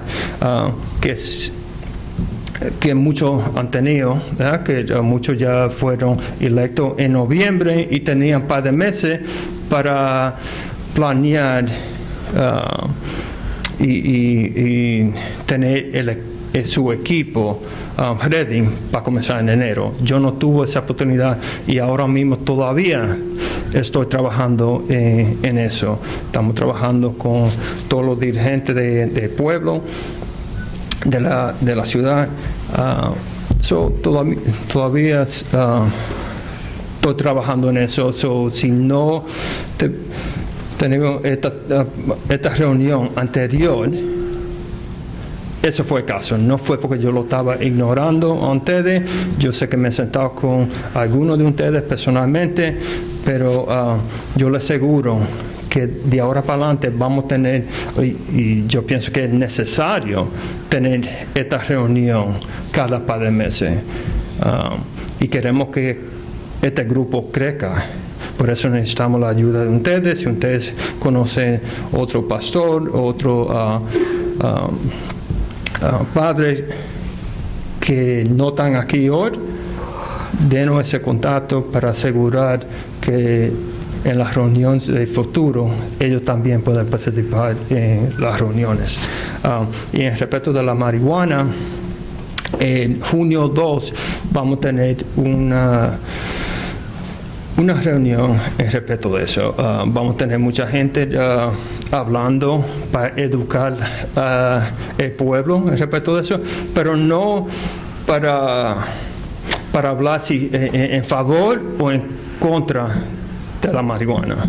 Va a ser más para educar a todo el mundo en respecto de las leyes y de qué se trata, porque no es simple diciendo sí o no para la marihuana. Es mucho más que eso. Yo también quiero escuchar y entender todo lo que se trata en respecto de la marihuana. So, lo tenemos que hacer juntos. So, yo lo invito junio 2, le vamos a dar más información en respecto de eso y yo quiero que ustedes inviten más personas para esa reunión. Va a ser en la high school, pero también lo vamos a hacer por Zoom para tener más gente participando en esa reunión. So, muchas gracias a todos. Voy a comenzar aquí porque este señor levantó la mano primero y después vamos a ir a ti, señor, y después señora aquí.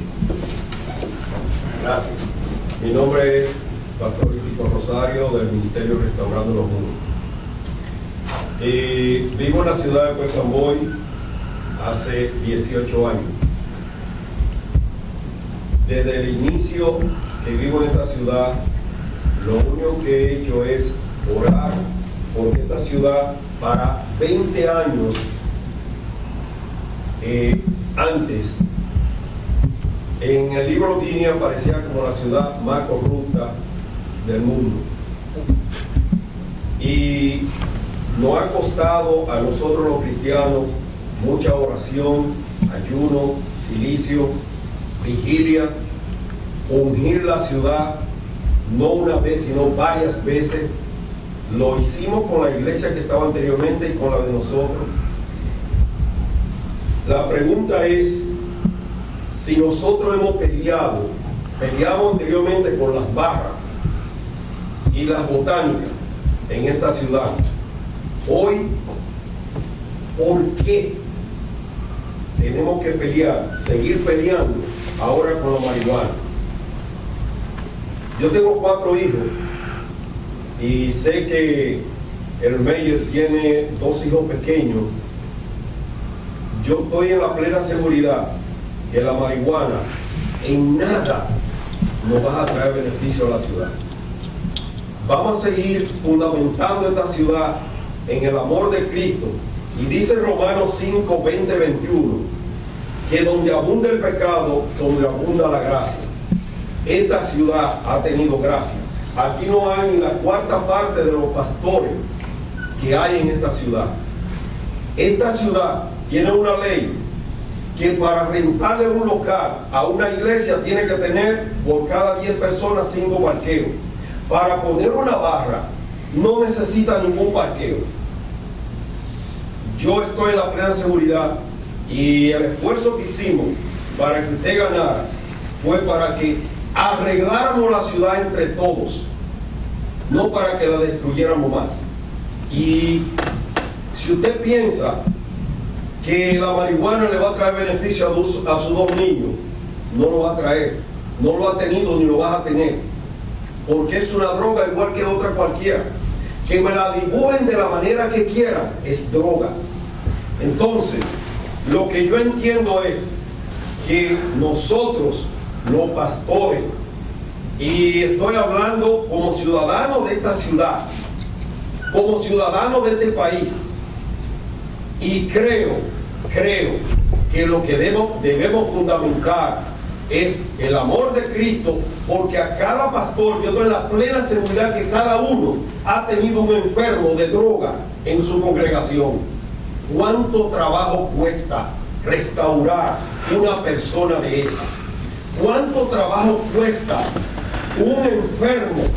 Y cuando sacamos un enfermo de la calle, estamos evitándole muchos problemas a los que tienen dinero, a los que pueden tener 10 pesos en los bolsillos, 20 pesos, o su necesidad en el momento.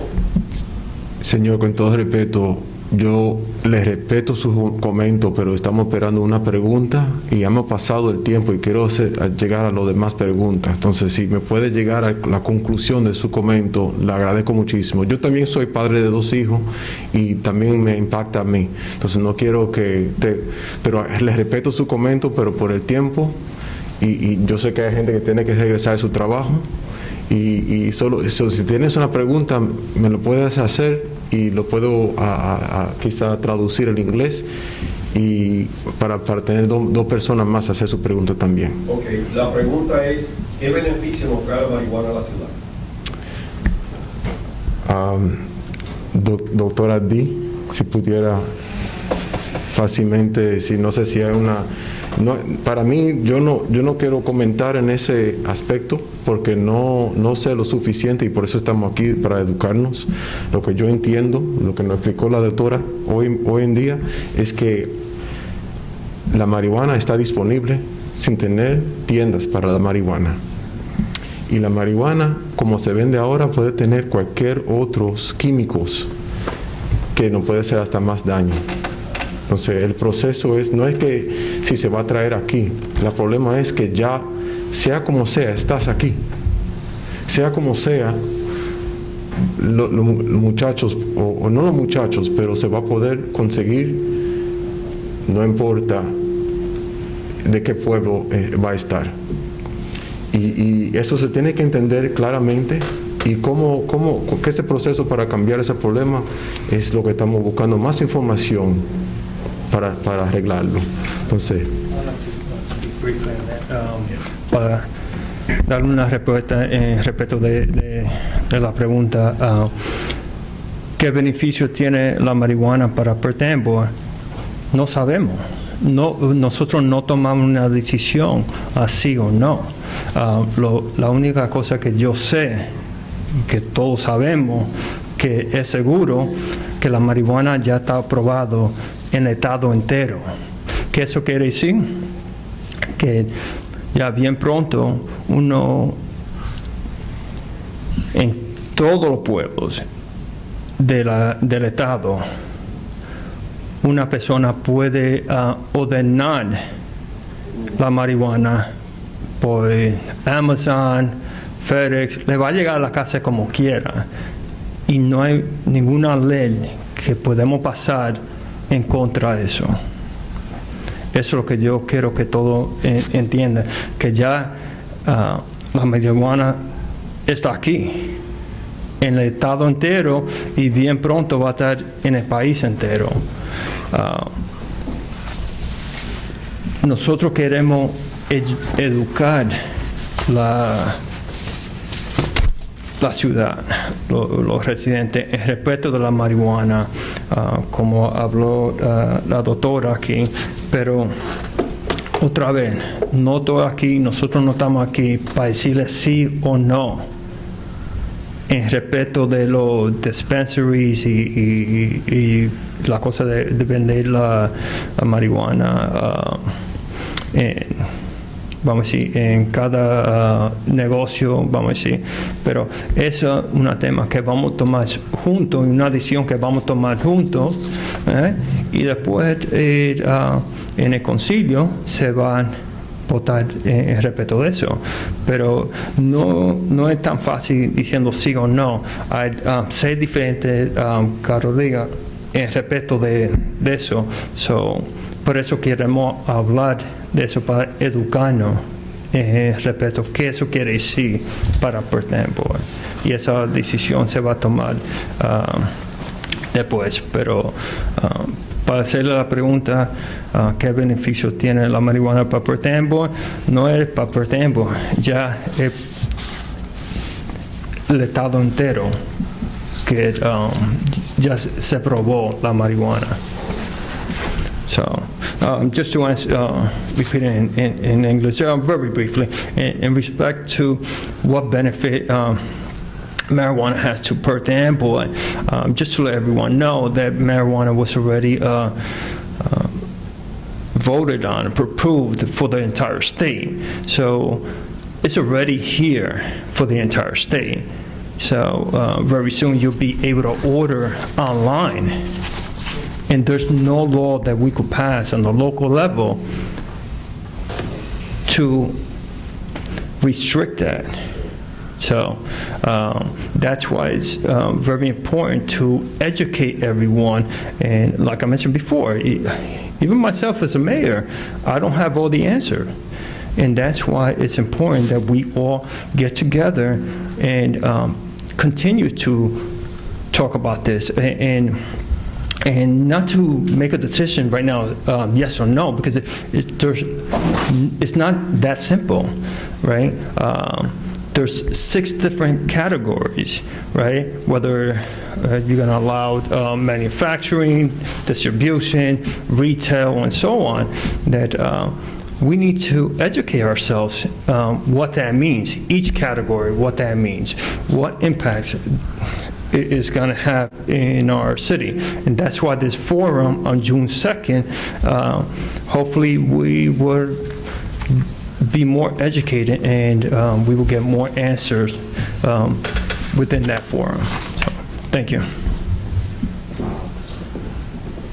I know that many of us thought that this would be ending at 2:30, so I want to encourage you to stay for 2 more questions out of respect of the people that have questions. I also would like to hear from the chief on your input, on your thoughts on the, how this is impact the legislation itself and your foresight to how the city will be responding to this. Well, I'm going to speak to you from a law enforcement perspective, not as a politician, not as an advocate for or against. But I will tell you this, there is not a police union in the country that supports this. Okay? To be honest with you, we don't support it. It's going to create a huge headache for our police department because we have enough problems going on in the city without having to worry about potentially places, retail, selling it on our streets. So I personally, and knowing, speaking to the officers of this department, we don't support it. Right? But I'm not a politician, it's not my decision to make, and I don't want to get involved in the politics of this. But like the mayor and Joel correctly pointed out, there's a lot of different aspects to this, which I don't even understand. So I'm not here to condemn it or promote it, say yes or no. If you're asking me on a police department perspective, do we want it in the city? The answer is no. What's going to happen is during the summertime, we cannot stop it. And they're both absolutely correct. It's legalized. We didn't legalize it as a city, it was legalized as a state. So it's coming. Regardless of whether we like it or not, it's coming. It's already here. Just the other day, I was driving, I was down the waterfront with one of our sergeants, and there were some young adults openly smoking marijuana with young kids around them. And there was nothing I could do to stop it other than just turn a blind eye and drive right past them. It was embarrassing to me because the people in the town that don't really understand this law are looking at me and the sergeant saying, well, why aren't you doing anything about this? Because the public doesn't really understand. There's nothing I can do about it. It's legal, right? And again, it is important to impress upon everybody here, this wasn't the mayor's decision, it wasn't his administration's decision, it's a decision made by the voters of this state. Detective Cruz talked about the ways we can address it with juveniles, okay? They get a warning. And I know when he said that, I heard a couple of people out there chuckling.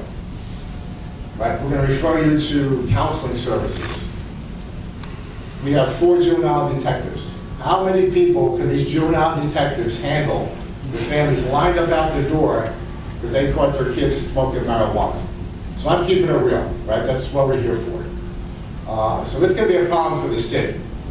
But it's not a problem that was created by the administration, and it's important for me to emphasize that because I'm not fully educated on it. There's no way to legally test if someone's intoxicated from driving with marijuana. The way it's currently constructed is civilian employees that work in the police department are held to the same standard as police officers, and they can smoke marijuana. I'm not comfortable with somebody that works in my police department being out in the parking lot before he comes to work, right? Because it's not on company time, having a little refresher before he comes into the office. So there's a lot of problems with this. I don't agree with the penalties for minors. I think they're weak. It ties the hands of law enforcement. If you catch a young man with a backpack smoking marijuana, we don't have a legal right to look in that backpack. Okay? And these kids are smart, and they know that. So it's a problem. So personally, I don't want to go on a soapbox here, but I don't agree with it. Members of the police department don't agree with it. Members of every police union that I've seen across the country don't agree with it. But it's going to be our headache, because when you're out there with your families during the summertime, and people in the backyard next to you are all smoking up, and you call the police and say, listen, you gotta come over and help us, the answer is we can't, because the law says you're allowed to do it. So it's gonna be a very exciting summer, trust me, so. We were gonna do our best to protect you, we're gonna do the best to educate our kids, which Detective Cruz talked about, but it's gonna be a headache. Yeah, because I believe it's Yeah. important. Quiero traducirle lo que dijo el jefe de la policía, que en todas las uniones dentro de los Estados Unidos, dentro del Estado que él ha visto, ninguno aprueban el cambio de ley. Pero la ley ya se aprobó en el Estado y no tenemos control sobre eso. Y nos preocupa todo, pero estamos hablando para educarnos.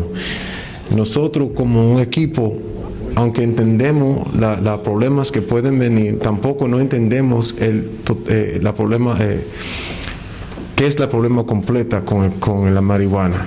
Y hay otras cosas que todavía tenemos que educarnos para entender cuál va a ser el próximo paso que vamos a coger en esta ciudad. Y en verdad no hay mucho poder porque la ley ya pasó. La gente pueden fumar en la calle, no en la calle, pero en su casa, en varios lugares, y la policía no puede hacer nada sobre eso.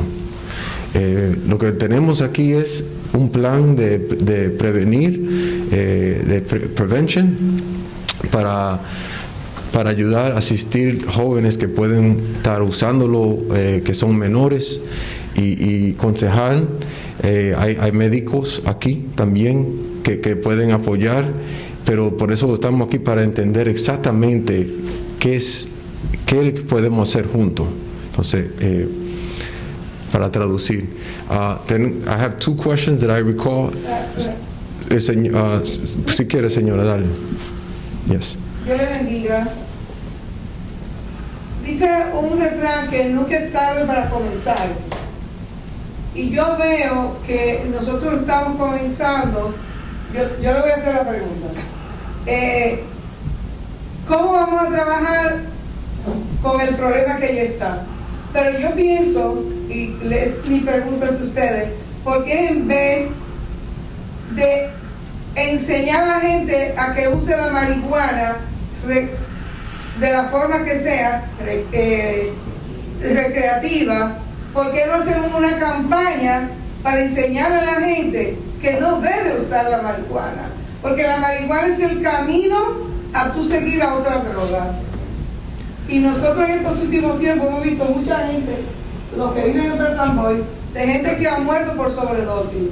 Entonces, nosotros como ministros del Señor y como personas que vivimos en este pueblo, creemos que en vez de enseñarle a usar la marihuana de la mejor manera posible, ¿por qué no se hace una gran campaña enseñándole a la gente que no debe usar marihuana? Muchas gracias. Lo voy a pasar a la doctora Avi si puede dar la respuesta. And Dr. Lee, especially in regards to marijuana, the misconception that marijuana is a gateway. I got it. Ok, primero voy a hablar en español y después de inglés. Yo soy directora de medicina en la Jewish Renaissance Medical Center y también una especialista de medicina de adicciones. Este es donde está mi corazón. Y la razón que tengo mi corazón con gente que tiene adicciones es porque yo soy de California y tengo bastante de mis primos, mis sobrinos que sufren de adicciones. La marihuana, solamente el florecito, ese no es la razón que alguien está usando la droga. La razón que está usando drogas es la razón que necesitamos hacer, enfocándonos en tratamiento de eso. Puede estar ansiedad, depresión, algo pasó cuando están niños o algo que no quieren pensar en eso y quieren correr de parte de eso. Y la droga está ayudando a no pensar en el problema. Y el problema necesitamos ayudar nuestra gente ayudar ese problema. ¿Ok?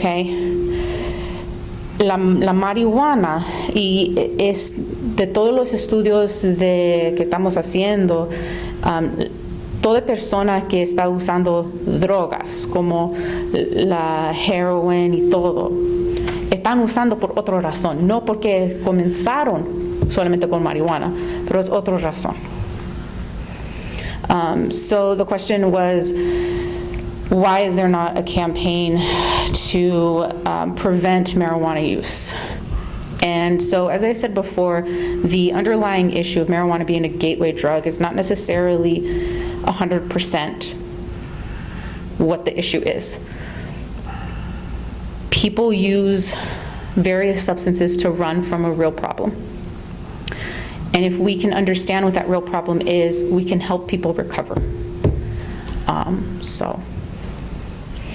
Thank you. Thank you, Dr. V. And I have one more question in the back there, sir. Obviously, the marijuana issue is a big thing. But my real question is just logistically speaking, since Pastor Sanchez mentioned the bill that's in front of the council, what's the earliest that they can vote on anything regarding that bill? With that in mind, you're talking about this forum on the 2nd, so there's plenty of time to talk, but I certainly wouldn't want opportunities to, whatever we have to say, we have a lot to say, as you can see, to have those things stifled before some political chicanery is pulled and a decision is made. So what's the earliest, straight up, the council could vote on anything regarding this bill? Since I'm not familiar with the process of how it works in the city. So I believe it's 180 days since the bill was passed, and I believe it's February 2nd. So that leaves 6 months in total. August 21st is the date, and I want to alleviate some of your concerns in that aspect, because I know that certain, our city has prepared in advance some legislation in case, what direction we're going to take, so we're not wasting time. Right, so again, we want to have this discussion to learn as much as we possibly can, and then execute as quickly as we can, so that we can, meet deadlines and, if necessary, because there are some things that are concerning to us. So there'll be time for us to voice specifically on that opinion. The forum will be one, or the forum is just a matter of education before the fireworks start? The forum will provide more of a robust education. Some questions, it's difficult for us to answer because there's various expertise in the background of marijuana that's, there's going to be questions of all sorts. So we want to be able to prepare a panel, group of experts, maybe some, if they're still available, will be involved, and others that, we will be bringing.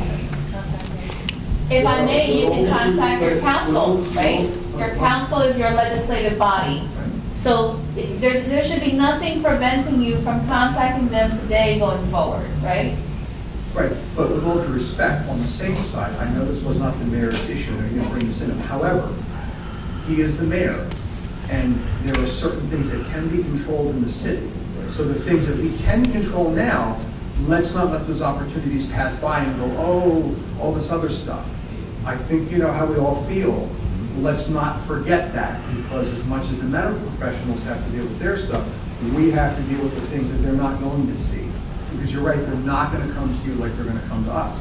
Yes, we can work hand in hand, but we also have that middle gap, which is between people and legislation, or people that stand up making it happen one way or another. So certainly want to work together, but as long as there's time to have those forums, discussions, and people can mobilize for or against whatever they're going to do, just want to make sure that we have an opportunity. I don't want that to pass by, and I hope that we score. What you're trying to do here, as long as you're keeping us informed of, look, this is a drop dead date for, because what I read in The Guardian or whatever, it's a mess. That thing's a show. As long as we're kept in the loop of, look, they're voting on this, if you're going to, if we want to talk, and conservatives, the pastors and the chaplains will get together. I don't want to miss those dates. Oh, no, those are, right, you have that Those are very opportunity. convoluted in the news reporting out there. I just want to make sure we know what dates are happening, and there's milestones that we have to go to council meetings and things. I think that's where I think this kind of forum that you went back and forth is very helpful for me personally, but also professionally, and I think all of us would like that opportunity to make sure we're united and we're not scattered on our approach. That's all. Thank you. So that's my question. Two things. I want to ask Doctor, would you be willing to come and outpost for vaccination to a church environment? And would it be feasible for that to take place on a Sunday? And what's the least amount of people you would kind of consider to do that? Because I'm assuming there's a lot of logistics around that. There's a lot of logistics. I think as a medical center, for me, it's staffing and registration, and it is a lot. And so on a Sunday is even harder because a lot of my staff uses Sunday as their day of worship as well. And so that's kind of would be a challenge, but it's something that definitely we can all work together and try to come up with the best form of action. And depending on the vaccine that is used, it could be anywhere from 5 people up to 10, in increments of 10. I'm just thinking, trying to get churches, houses of worship together for a place on the best day is Sunday. That's where people come out. Getting them out there another day is a challenge. The other thing is, we do connect with our team or a group of pastors and et cetera, who kind of are usually the liaison with the city and the mayor, et cetera. We talk about moving forward and having these things. By the grace of God, somehow I got the information, if not, I would not be here. Do you have a database? Do you have a linking person? Do you have a liaison who will let us know to keep us in the loop? Because if you don't have that, then you're going to do things last minute or like this, or even if you do it in advance, but if it doesn't get to me or to them, what's the point? Then we start asking, what's the intent? And we should not have to even go there if you have a good relationship or communication, just a database with someone who we are a linking person. And that's the only thing and I want to say. And then the other thing is, on the panel that you're going to have on the second, would you consider having someone who would represent people of faith in that panel? Because I think that's critical and brings balance. We certainly are. I just want to respond to that quick question, Deputy Chief. Yeah, about just the one thing vaccination. on the vaccination for Saturday. I don't know if that's what you were going to bring up or not, but No. I neglected to mention earlier, we talked about the mobile clinics and so forth going out. There is one this Saturday at the train station from 10 a.m. to 2 p.m., and all 3 vaccines will be available there. We have a vehicle there to transport people to the hospital for Pfizer, but the Moderna, J&J, that will be available at the train station from 10 a.m. to 2 p.m. this Saturday, and we do have additional dates identified. I have not been able to confirm them yet because we're dealing with the county on that, but that is for this Saturday. I understand what you're saying with Sunday. We'll try also at the hospital staff and the county, but as the doctor mentioned, that's the same thing that we would run into on our side of things with doing that. Even that notice, if you have a database, send it out. Yes, absolutely. Absolutely. Communications is key, as I said, so definitely getting that out. But again, if anybody knows anybody that has that, 10 to 2 or from 12 up, we'll be able to do at that location at the train station this Saturday. I hope that all of you left your contact information before walking inside, because that's exactly what we're doing. So if you left your contact information, we will be sure to be in contact with you, whether it be through email, phone call, and both. So we definitely want to have that open communication, and this is our first of many, as I mentioned. So little bit of trouble communicating with you initially, but going forward, it shouldn't be that way. Okay. Any other comments from the panelists? I just want to say one thing. I just want to reiterate that we need your help in building that database, right? So once again, like I mentioned earlier, if you know of any other clergy from the city, we need their name and contact information. If you could help us build that database, because I want to make sure that in the future meetings, no one is left out. Thank you.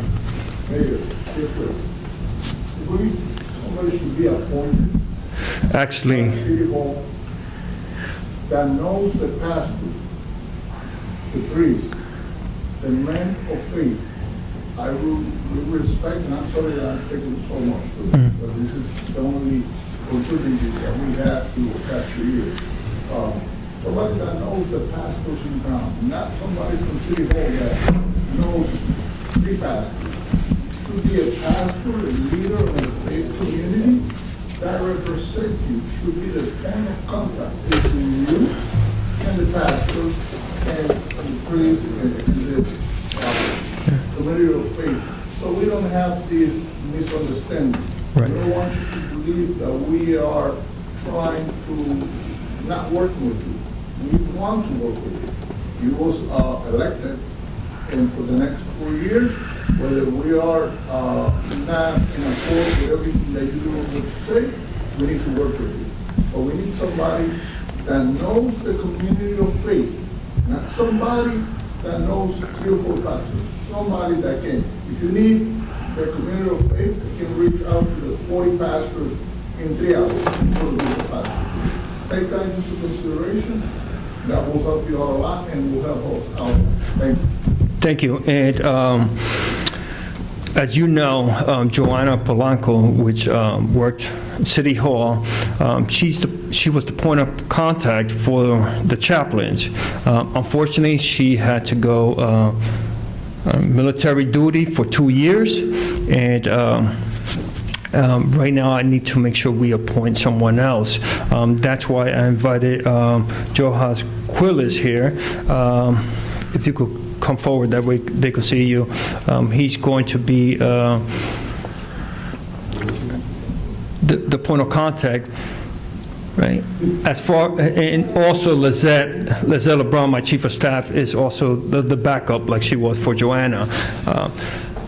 However, it's going to be difficult to identify one person, right? Whether it's Joel, Rosa, Johas, or Lizette, that is going to know everyone on a personal level.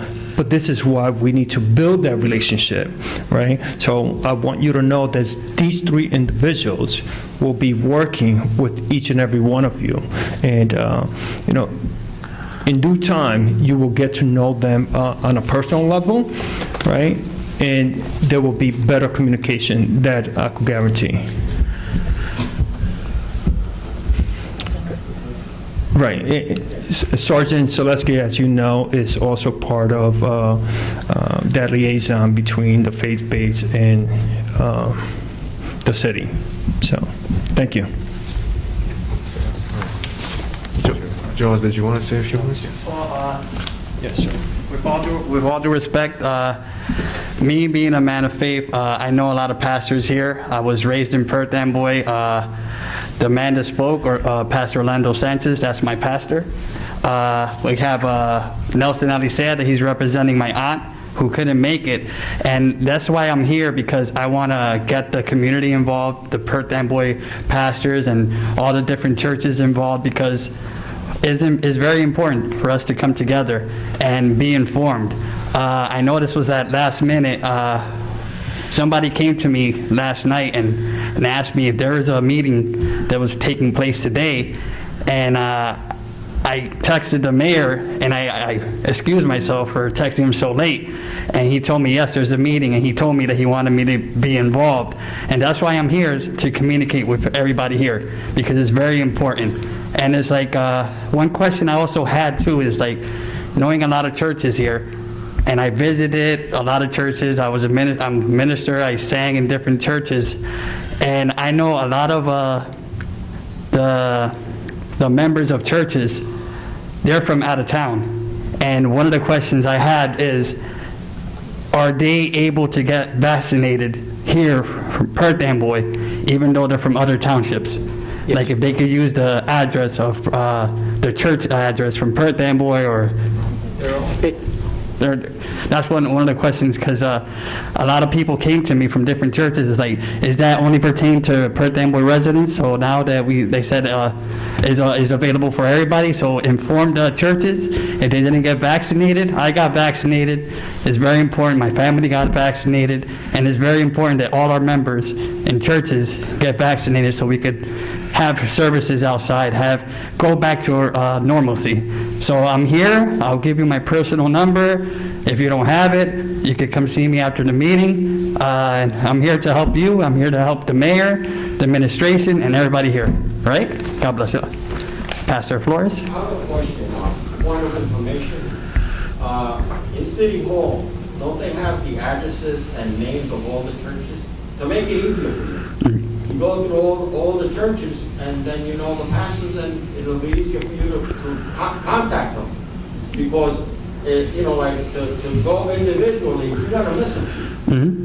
So I mean, then you call them, you send them a text or whatever it is, and you confirm it, so nobody can say, hey, listen, you didn't call me, just to protect yourself. Yeah, we have 3 different lists. Yeah, I know, but the thing is, you know, when you see here, it doesn't seem like you do. No.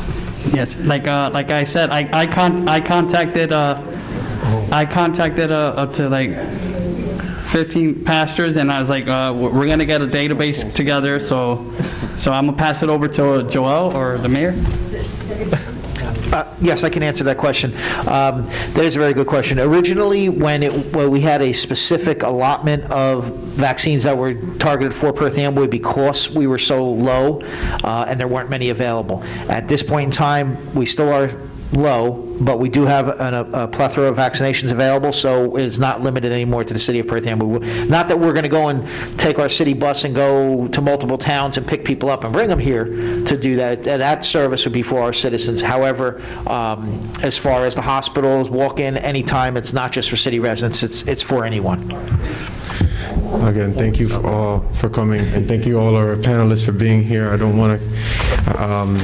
I just want to simply state, as a proud Perth Amboy, born and raised in the city, I will, working on behalf of the mayor, it is my personal interest to do what's best for the city.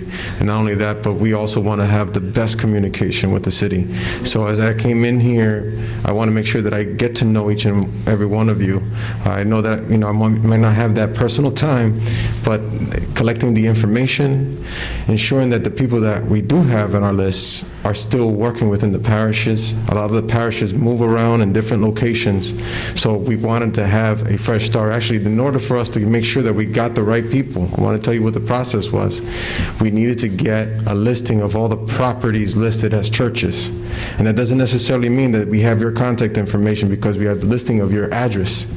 So, and then that doesn't mean that I have your right cell phone number. That doesn't mean that I still have your right email, because I guarantee I emailed 66 churches, and we had a team of 3 people making phone calls. So we are working aggressively to communicate more effectively, better than ever.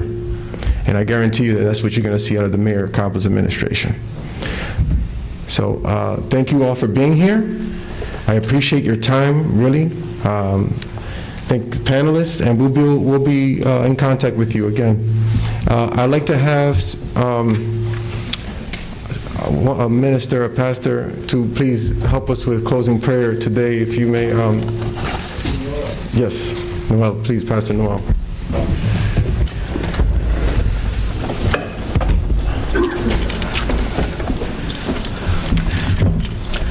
Father God, in the name of your Son, Jesus Christ, thanking you for the presence of the Holy Spirit that has promised to be here. As we prayed at the beginning, we humble ourselves before you.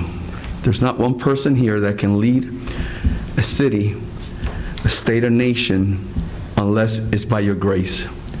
We ask, Lord, for your favor and grace over the mayor of the city, over the city council, over every person that represents, whether it's the police department, the medical system, everyone who has represented here, the justice system, and every house of worship, every person that somehow leads in this city.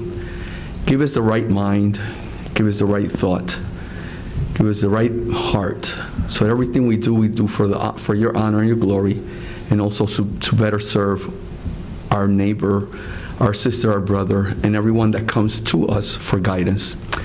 Thank you for this meeting. Thank you for your grace. Thank you for everything that has been said, and help us to expand our minds in knowledge so that we will be better able to serve others. Now guide us safely to our places of destiny. Thank you for our trust in you. In Jesus' name we all say, amen.